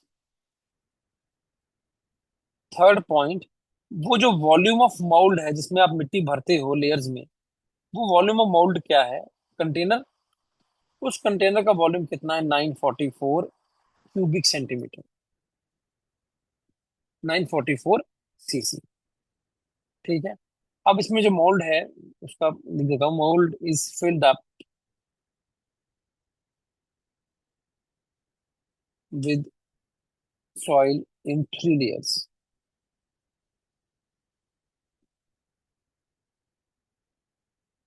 Each layer is compacted by 25 blow। ठीक है, अब करना क्या था आपको, आपने देखो इसमें फिक्स क्या रह रहा है, इसमें वेट ऑफ हैमर फिक्स रह रहा है, हाइट ऑफ फॉल फिक्स रह रहा है, वॉल्यूम ऑफ मोल्ड फिक्स रह रहा है। ये इक्विपमेंट का पार्ट हो गया। आपने जो सॉइल बीच में भरनी है 3 लेयरों में, ठीक है, आपने उसको डिफरेंट डिफरेंट मॉइस्चर कंटेंट पे भरनी है। ठीक है, आपने एक बार पेस्ट बनाई, ठीक है, सॉइल का पेस्ट बनाया, वाटर कंटेंट उसमें देखा, फिक्स कर दिया कि इतना 10% वाटर कंटेंट रखेंगे। ठीक है, फिर जब आप उसको भर लोगे 3 बार, 3 बार भरना है सेम सॉइल को। एक बार पेस्ट बनाई ना, उसको 3 बार भरना है। पहले एक लेयर डाली, फिर आपने हैमर के फॉल कराए 25, फिर दूसरी लेयर भरी, फिर 25 फॉल कराए, फिर तीसरी लेयर भरी, फिर 25 सॉइल फॉल कराए। फिर उस वाटर कंटेंट पे जो आपने फिक्स किया होगा, उस वाटर कंटेंट पे आपको एक गामा डी मिलेगा। ठीक है, ऐसे आपको कम से कम 4 से 5 बार सैंपल बनाने हैं, 4 to 5 टाइम्स। जब 4 to 5 टाइम्स सैंपल बनेंगे तो ये पॉइंट्स ऐसे प्लॉट हो जाएंगे। हर एक पॉइंट एक टेस्ट को बताता है, एक टेस्ट रिजल्ट को बता रहा है। गामा डी कैसे मिलेगा? आपने वाटर कंटेंट में बनाया होगा, आपके अंदर वो मोल्ड था, मोल्ड में आपने 3 लेयरें भरी थी। अब ये सॉइल कॉम्पैक्ट हो चुकी है वेट मार मार के, तो अब इसका वेट ऑफ कॉम्पैक्टेड सॉइल ले लेंगे। Weight of compacted soil, volume आपको पहले का पता है, तो आपका क्या निकल जाएगा? गामा टी निकल जाएगा। वाटर कंटेंट तो आपने पहले का फिक्स किया है, तो गामा डी निकल जाएगा। Gamma D is equal to gamma T upon 1 + W। This is how we find out gamma D. और जब जैसे ये पॉइंट को प्लॉट करोगे, आपने वाटर कंटेंट फिर इंक्रीज किया, फिर आपने देखा गामा डी क्या आया, फिर एक बार और इंक्रीज किया, फिर देखा गामा डी क्या आया, तो फिर वो डिक्रीज होना शुरू हो जाएगा। तो इस तरह से कर्व प्लॉट हो जाएगा। इसमें एटलीस्ट 4 to 5 रीडिंग्स हमें चाहिए होती। इस सब में आपकी एनर्जी जो है वो कांस्टेंट रही। ठीक है, सिर्फ वाटर कंटेंट को आप चेंज कर रहे हो, फिर आपको पता चलेगा कि कहाँ पर आपको मैक्सिमम ड्राई मिला और उसका वाटर कंटेंट क्या था। और इसको क्यों टेस्ट कर रहे हैं ऐसा हम? क्योंकि आप ये सॉइल आई कहाँ से? ये सॉइल आप फील्ड से लेके आए। तो जैसे कि हमने सबग्रेड बनाना है, मैं वही सॉइल लेके आया हूँ। और सबग्रेड की सॉइल में मैं अलग अलग वाटर कंटेंट भर रहा हूँ, W1 भरा, W2 भरा, W3 भरा। इस तरह से मैंने वाटर कंटेंट, अलग अलग वाटर कंटेंट पे काम किया। फिर उससे मुझे ये ग्राफ मिल गया। फिर मुझे ये अंदाजा हो गया कि ये जो पर्टिकुलर सॉइल है, ये जो पर्टिकुलर सॉइल जो मैं फील्ड से लेकर के आया हूँ, इसका गामा डी इतना आ सकता है, इतने वाटर कंटेंट पे, ओएमसी पे। तो मैं फिर कॉन्ट्रैक्टर को बोलूंगा, तूने यही वाटर कंटेंट मेंटेन करना है, और उसको एक स्पेसिफिक एफर्ट पे, है ना, एक स्पेसिफिक एफर्ट पे उसकी रोलिंग करनी है, इतने पासिस देने हैं या इतना टन का रोलर यूज करना है। तो वो चीजें कोरिलेट हो जाती हैं। वो कोरिलेशन होता है कि अगर आपने लैब में इतनी एनर्जी दी है, तो फील्ड में कितनी एनर्जी देनी है, कितने टन का रोलर लगाना है। ठीक है, तो इस तरह से हम टेस्टिंग के थ्रू अपने फील्ड में चीजें अचीव करवाते हैं। ठीक है, तो इसमें अब देखो, ये आ गया प्रोसीजरल पार्ट। ये किसी ने नहीं पूछना आपसे ऑब्जेक्टिव पेपर में। आपसे जो चीजें पूछी जाएंगी वो यहाँ लिखी हुई है। वेट ऑफ हैमर कितना है, हाइट ऑफ फॉल कितना है, वॉल्यूम ऑफ मोल्ड कितना है, स्टैंडर्ड प्रॉक्टर टेस्ट में कितनी बार लेयर भरी, 3 बार भरी, और हर लेयर को कितनी बार कॉम्पैक्ट किया, 25 बार किया। ठीक है, अब इसके नीचे एक पॉइंट लिख लेना। तो जो सॉइल हम लेते हैं इसमें लेयर्स में भरते हैं वो ड्राई होती है इनिशियली? नहीं नहीं, जो नेचुरल मॉइस्चर जो, नहीं नहीं, आपने आपने सॉइल लाई ना, आपने उसको अपने वो जो वाटर कंटेंट उसका निकाल लेना एक बार। ठीक है, वो देख लेना कितना है पहला। बाकी वाटर कंटेंट तो फिर अपनी मर्जी से ऐड कर सकते हो आप। हम्म। ठीक है, ठीक है सर। लेकिन वाटर कंटेंट जब निकालेंगे तो वो मतलब डिस्ट्रॉय होगा ना, और ड्राई मेथड से वो तो ड्राई बनेगी फिर। वाटर कंटेंट निकाल, मेरे निकालने का क्या मतलब हो गया? वाटर कंटेंट को कैलकुलेट करोगे, डिटरमाइन करोगे कितना। वाटर निकाल नहीं देना है, डिटरमाइन करना है कितना वाटर कंटेंट है। तो एक उस पे करके देख लो यूनिट वेट क्या आ रहा है। वो जो आपने सॉइल लाई, तो उसका यूनिट वेट तो आप ऐसे ही निकाल सकते थे, गामा डी। तो उसका तो रेफरेंस पॉइंट आपको पहले ही पता है नेचुरल का। फिर उसी सॉइल में पानी ऐड करो थोड़ा सा, और वाटर कंटेंट आ गया। वो 5% ऑफ वेट आया, लेट्स से, उसको 10% करो, 15 करो, 20 करो। इस तरह से उसमें चेंजेस करते रहो। जी फिर सर। देखो कि कहाँ उसका डिक्रीजिंग पैटर्न आना शुरू हो गया। जहां पे डिक्रीजिंग पैटर्न आना शुरू होगा, वहां अलर्ट हो जाओ कि यार यहीं पे कहीं था आगे पीछे, जहां मैक्सिमम था। वो जो आप ग्राफ की प्लॉटिंग करोगे, आपको दिख जाएगा कि भाई उस कोऑर्डिनेट कहाँ बढ़ रहा है। आजकल सॉफ्टवेयर है, ठीक है, वो ढूंढ हम्म। लेते हैं, 3 4 रीडिंग डालो, वो अपने आप बता देंगे कहाँ आ गया मैक्सिमम। इसमें वो थोड़ी है कि बिल्कुल ही, आप समझे मेरी बात। आजकल एआई का जमाना चल रहा है, तो पुरानी यस। बात हो गई, अब तो कितनी चीजें चेंज भी हो जाएंगी आस्ता आस्ता।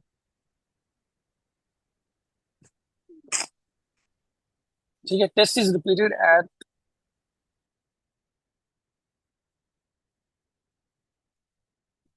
Different water contents.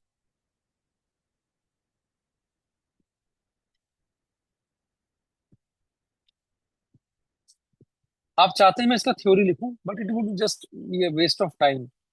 अगर मैं यहाँ इसका थ्योरी लिखूंगा टेस्ट का, मेरे को लगता नहीं कहीं पूछेगा ये।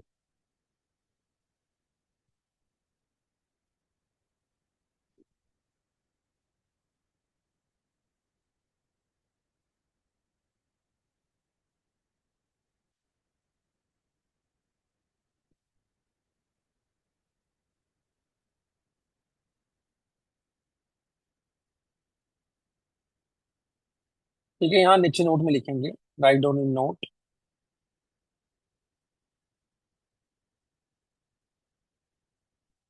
पहला point,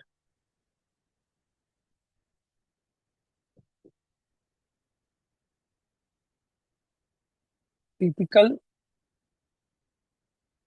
values of maximum dry density,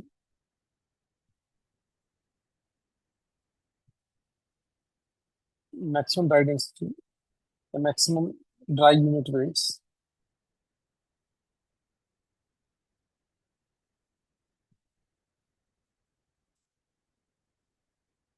range from 16 to 20 kilonewton per meter cube,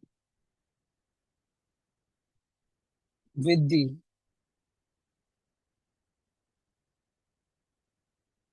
widest range being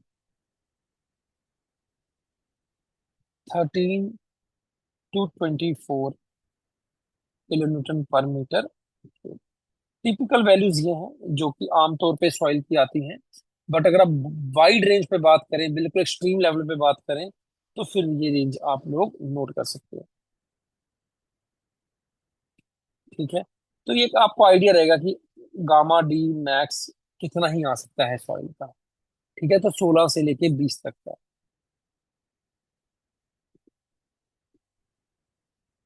second point लिखेंगे,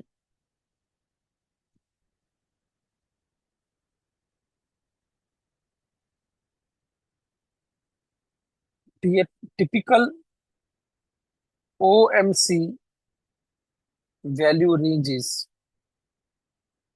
फ्रॉम 10 to 20% बाई वेट। देखो ये भी एक ऑब्जर्वेशन आ गई। अब जब हम टेस्ट परफॉर्म करें तो हमारे लिए काम की इंफॉर्मेशन है, अगर पहले वाला मॉइस्चर कंटेंट 5% है तो मुझे पता है 10 या 20 में मिलेगा, तो मैं फिर 12 खेलूंगा, 14 करूंगा, 16 करूंगा, इस तरह से देखूंगा। तो मुझे एक रफ रेंज मिल गया कि 10 से 20% में ही ओएमसी होता है, तो इसके अंदर ही मैं फाइंड आउट करने की कोशिश करूंगा।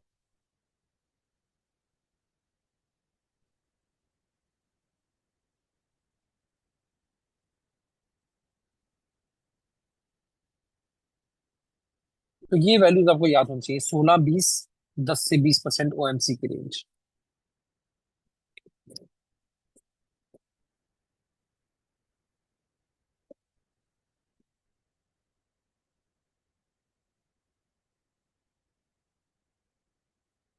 अच्छा, तो ये सब तो था प्रॉक्टर की कहानी, ये प्रॉक्टर का सेल्फ डिवाइस्ड मेथड है जो उसने बताया था। उसके बाद क्या हुआ कि अ, ये जो प्रॉक्टर ने काम किया था, ये पुराना काम था, लगभग 1993 का, 1933 का।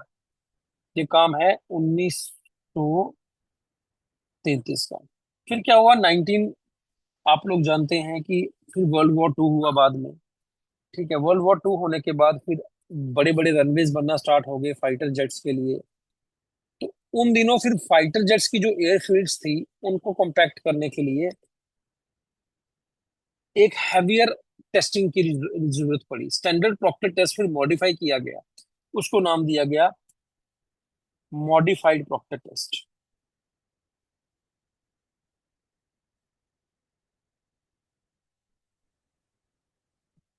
तो second test is modified proctor test.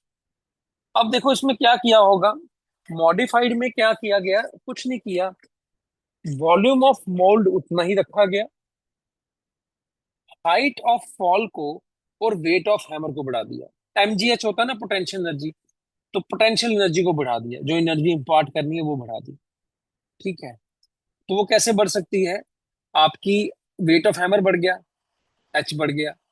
ठीक है, तो इसमें जो वेट ऑफ हैमर लिया गया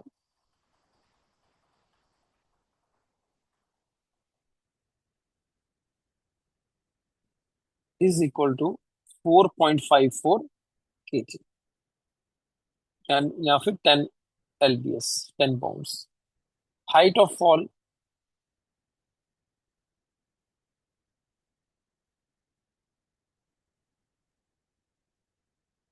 457.2 mm, यानी कि 18 inch. Next is volume of mould is equal to 944 cc। और इसमें जो सॉइल भरनी है, उसमें पहले स्टैंडर्ड में था 5 लेयर्स, 3 लेयर्स, इसमें कर दी 5 layers. Soil to be field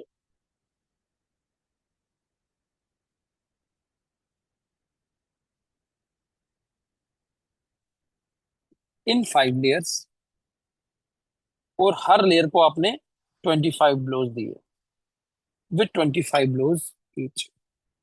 ठीक है, अब देखिए, वेट ऑफ हैमर भी ज्यादा है, वेट ऑफ फॉल भी ज्यादा है। ठीक है, तो एनर्जी इसकी ज्यादा होगी। ठीक है, तो इसमें एक नोट लिख लेते हैं,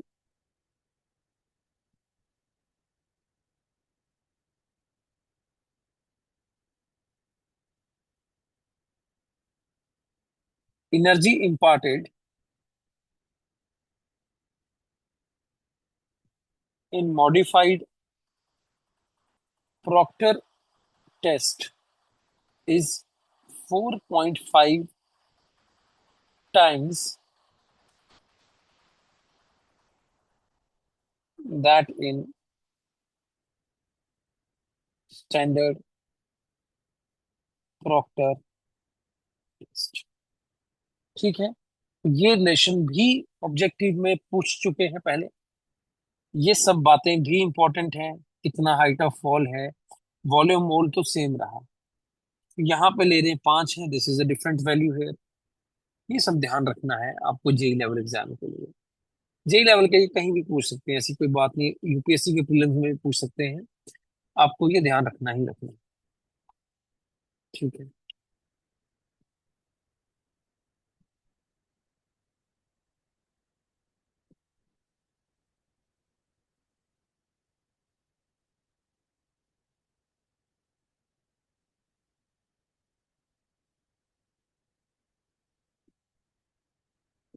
नोट कर लीजिए इसका।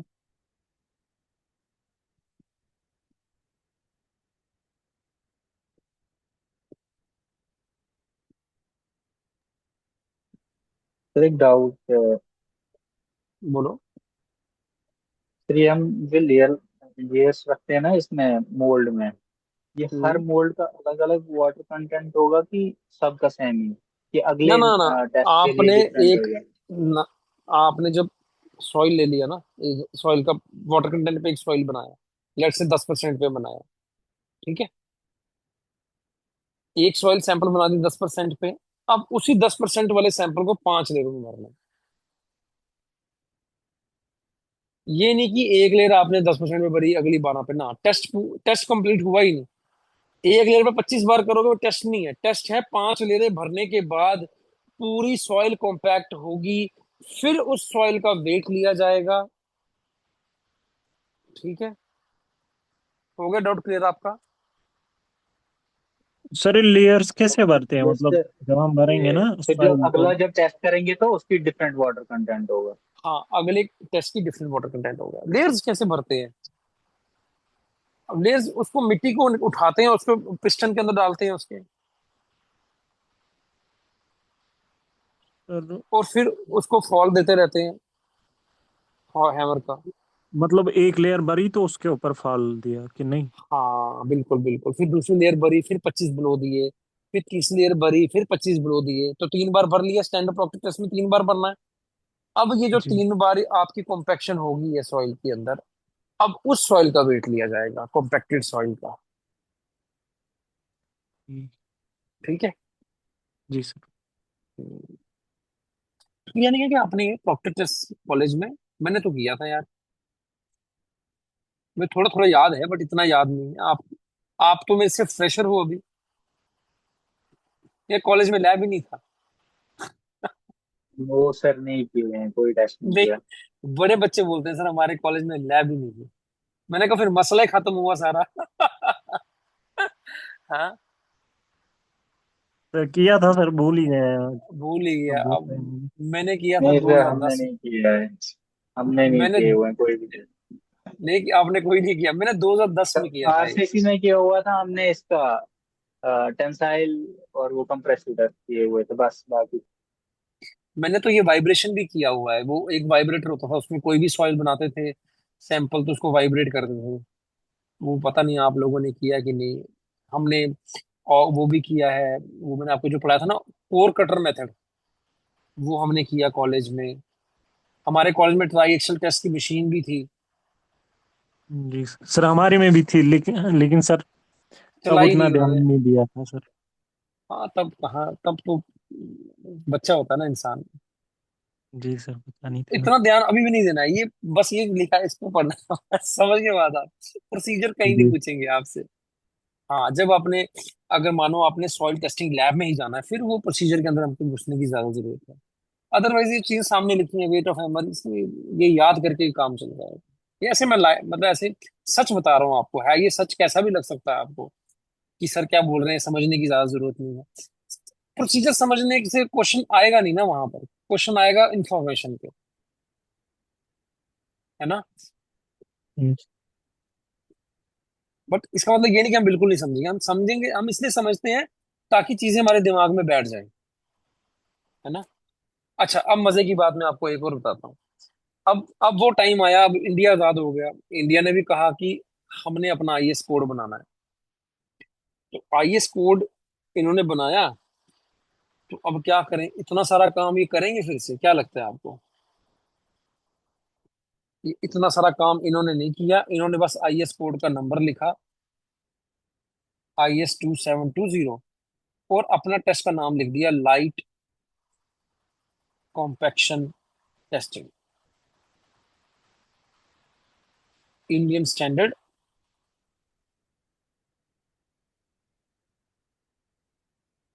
लाइट सर ये कॉम्पैक्शन। कोड कोड इसी के लिए है, टेस्ट के लिए? हाँ हाँ, ये लाइट कॉम्पैक्शन टेस्टिंग का कोड है, IS 2720। और ये बना पार्ट, ये पार्ट है आपका 1974। ठीक है, 1974 में काम हुआ हमारे यहाँ। अब इन्होंने क्या किया वो देखो आप। इन्होंने कहा हम भी यही करेंगे जो प्रॉक्टर ने किया, हम भी वेट ऑफ हैमर लेंगे। तो प्रॉक्टर का वेट था 2.495, इन्होंने 2.6 कर दिया। हाइट ऑफ फॉल, उसका हाइट ऑफ फॉल था 308 था, 305 था, 305 था, तो इन्होंने 310 कर दिया। फिर वॉल्यूम की बात आई, तो कहते हैं ये बिल्कुल सेम नहीं रखना है, हमने थोड़ा सा चेंज करते हैं, 1000 सीसी कर दिया इसमें। इसमें भी सॉइल 3 लेयर्स में भरा जाएगा और 25 ब्लो दिए जाएंगे। और इसी के साथ टेस्ट का नाम चेंज हो गया, नाम पड़ गया लाइट कॉम्पैक्शन टेस्ट। ठीक है। तो ये आपका लाइट कॉम्पैक्शन टेस्टिंग किसको कॉरस्पॉन्ड कर रहा है? ये स्टैंडर्ड प्रॉक्टर टेस्ट को कॉरस्पॉन्ड कर रहा है। ठीक है, मतलब कि लाइट कॉम्पैक्शन टेस्टिंग इंडिया का इज इक्विवेलेंट टू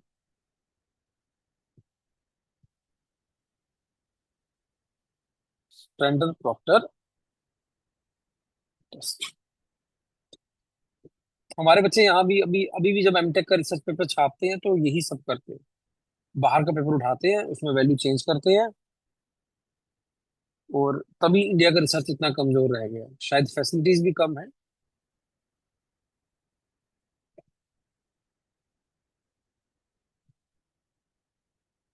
ठीक है, फिर नेक्स्ट टेस्ट, अब लाइट कॉम्पैक्शन टेस्टिंग बना दिया, उसके साथ फिर जरूरत समझी इन्होंने Indian standard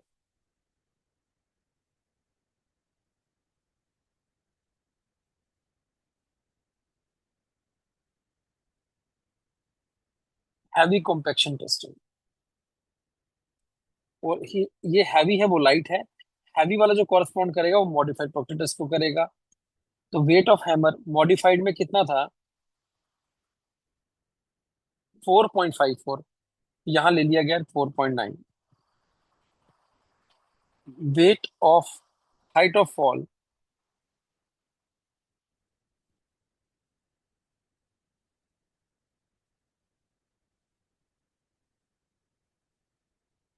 450 mm। Volume of mold has been kept same, that is 1000 cc, and again 5 layers and 25 blows each.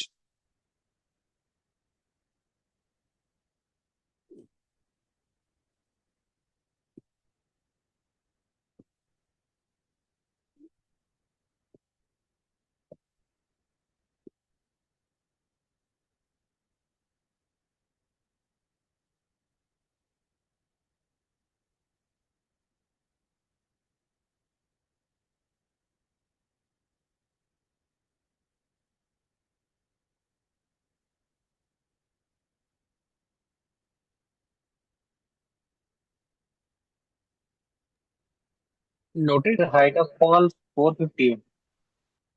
Hmm. Sir ये है ना Indian standard heavy compaction test, इसका हाइट ऑफ फॉल 450 है कि 400 है? 450, 450।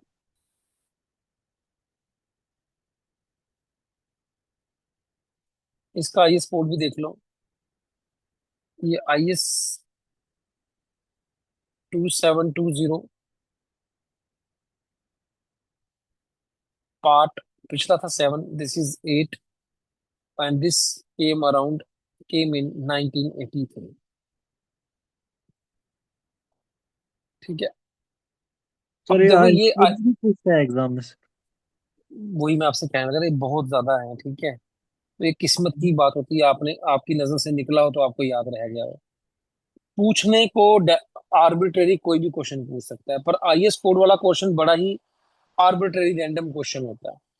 जो जनरल कोड्स हैं सामने सामने, जैसे अर्थक्वेक का कोड हो गया, लोड का कोड हो गया, स्टील का कोड हो गया, डीएस मतलब कंक्रीट स्ट्रक्चर का कोड हो गया, ये सब कोड आदमी याद कर सकता है।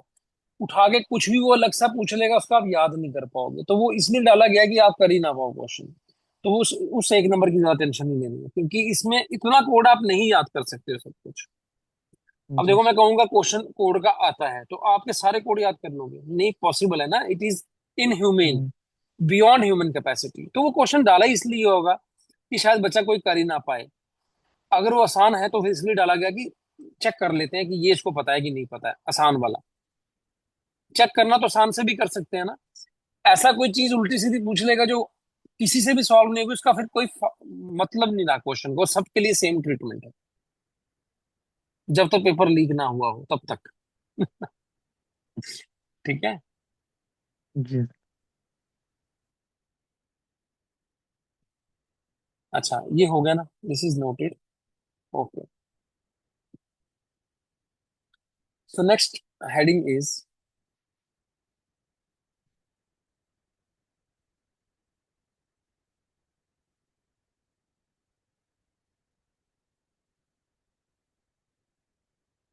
Factors affecting compaction. कौन कौन से फैक्टर्स हैं जो कॉम्पैक्शन को इफेक्ट करते हैं? ठीक है, तो लिखेंगे इसमें,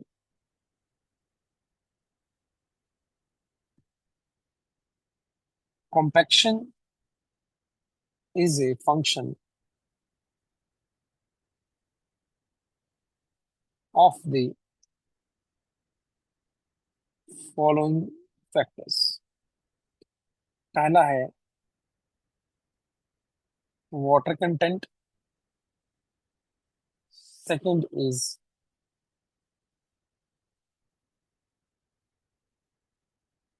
compactive effort. Third is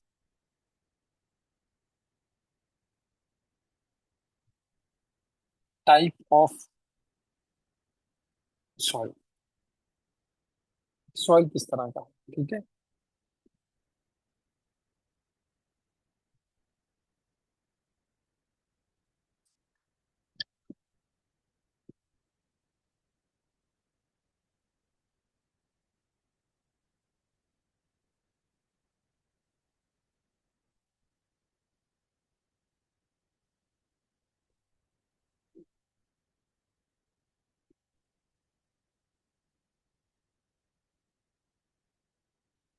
ठीक है, right in the first method, first variable, that is water content.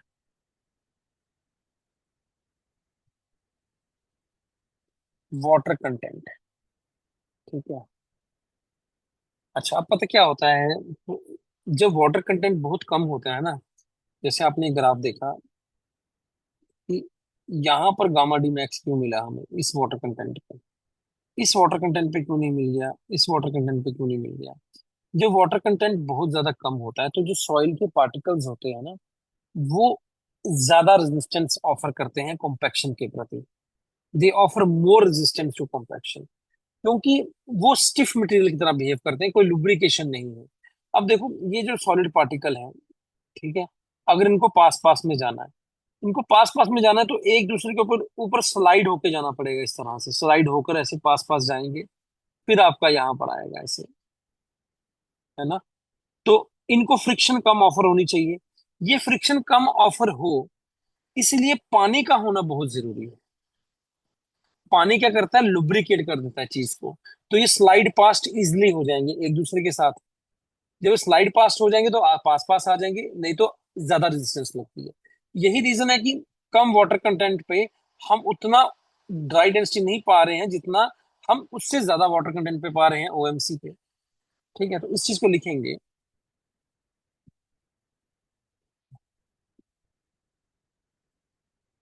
At lower water contents, the soil particles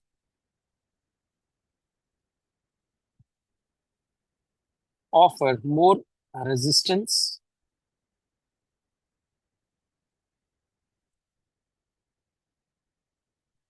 to compaction,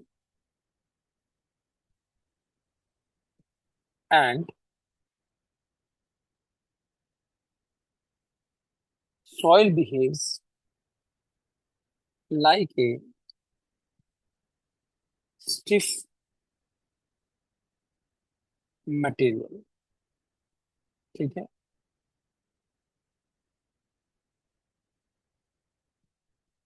increase in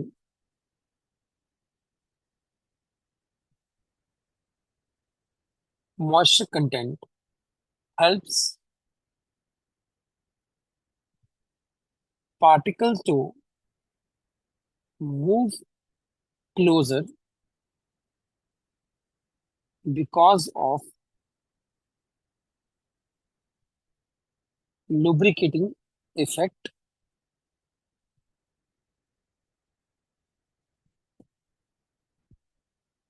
यहां तक लिखिए।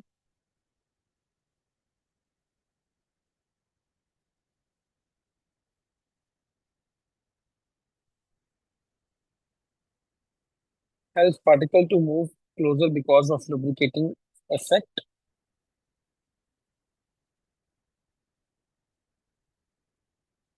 resulting in a higher dry unit weight and lower air voids।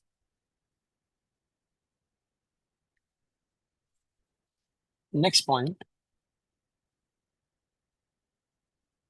the dry unit weight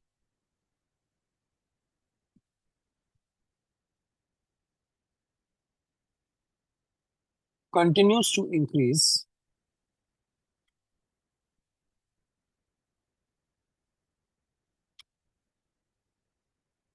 continues to increase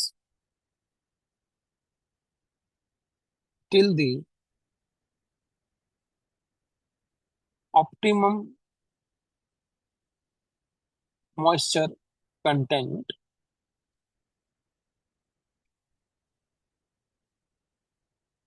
is reached। कब तक increase होता रहेगा? जब तक optimum moisture content नहीं आ जाता। ठीक है, इस स्टेज पे लुब्रिकेशन इफेक्ट मैक्सिमम होगा। स्टेज व्हेन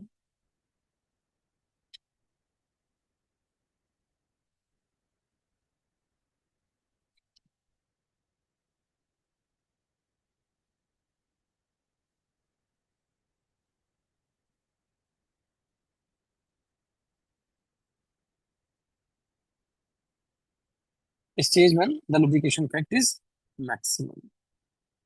उसके बाद क्या होगा? With further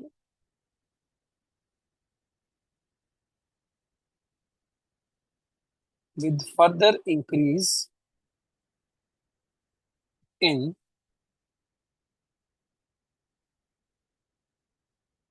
moisture content,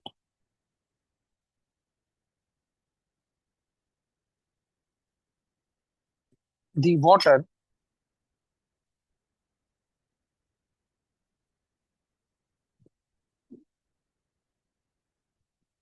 the water starts to replace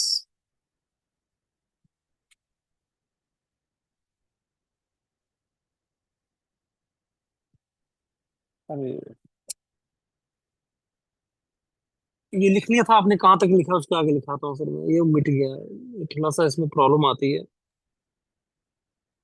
The water starts to replace। अच्छा, वहां तक लिख लिया ना? अब ये उसमें भी नहीं आएगा, पीडीएफ में जो शेयर करूंगा मैं आपके साथ। चलो, आपने लिख लिया, कुछ चीजें ही डिलीट हुई होंगी।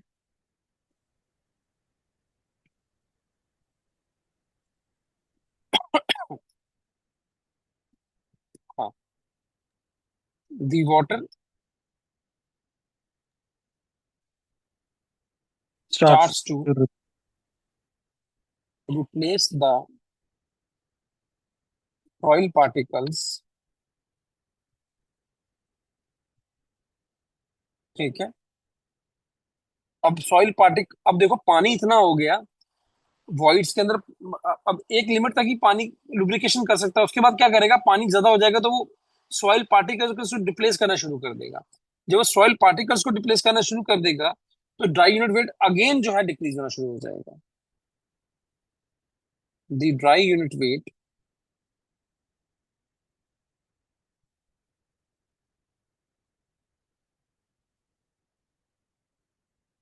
Starts decreasing.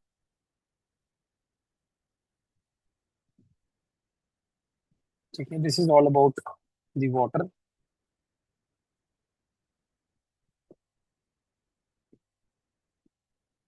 आज यहाँ तक करेंगे, कल यहाँ से आगे कंटिन्यू करेंगे। आज के लेक्चर में कोई डाउट?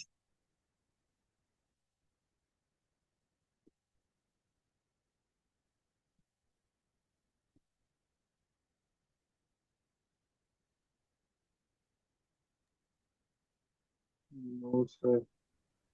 सर ये जो हम इसमें वाटर कंटेंट इंक्रीज करते हैं ना, hmm. Wouldn't it fill the air voids, तो एयर एक्सपल्शन हो जाए एयर का।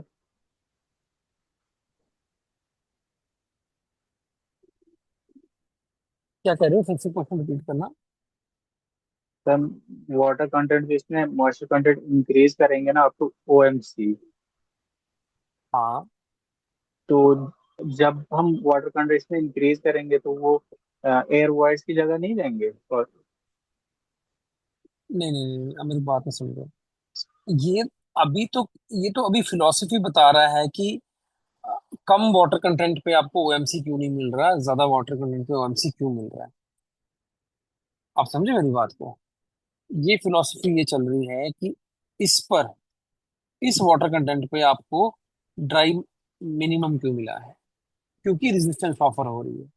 फिर वाटर कंटेंट, हमने नई पेस्ट बनाई, फिर से प्रॉक्टिक टेस्ट में डाला, सब कुछ किया, फिर गामा डी ये मिला। फिर एक ओएमसी वाटर कंटेंट है जिसमें गामा डी मैक्स हमें मिलता है। ठीक है।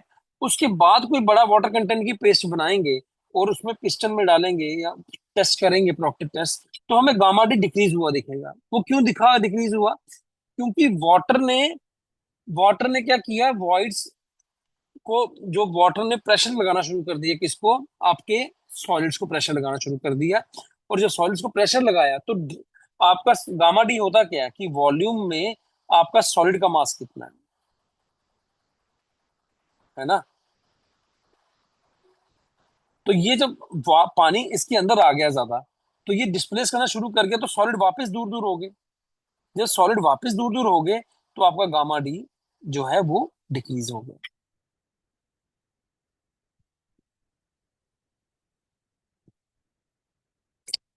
ठीक है ना। Yes sir. अब जब हमने कॉम्पैक्शन करानी है, हमने तो ये बोलना है ना कि इतना वाटर कंटेंट आपने मेंटेन रखना, this much water content has to be given. हम, क्योंकि हम जब उसको लाए होंगे फील्ड से, हमें फील्ड का वाटर कंटेंट भी पता होगा। और हमने जब उसको ओएमसी देना है, अब फील्ड वाले पे ओएमसी वाला मैच होना जरूरी थोड़ी है, इनफैक्ट मैच होगा ही नहीं। हमने कॉन्ट्रैक्ट जब उसको स्पेसिफिकेशन देनी है कि इतना ओएमसी करना है, लेट्स से ओएमसी है 16% by wait, 16% by wait, originally वहां पे हो सकता है 8% ही हो। तो हमने 16% तो अचीव करना है ना, पर 16% इतना थोड़ी हो जाएगा कि वो सैचुरेट ही हो जाएगा पूरा, है ना। तो क्या करते हैं, जब पासिस करते हैं ना, पहले छिड़काव करते हैं पानी का। पानी का छिड़काव इस साथ साथ में करते हैं ताकि उसका वाटर कंटेंट इंक्रीज हो। और इंक्रीज होने का लॉजिक ये है कि लुब्रिकेशन करने के लिए इंक्रीज कर रहे हैं, that is for the lubrication purpose.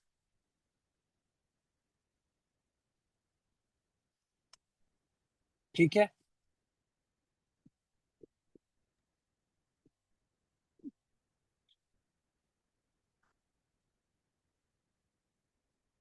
और कुछ? No sir. चलिए फिर कल मिलते हैं। Okay sir, good night. Okay okay. Good night.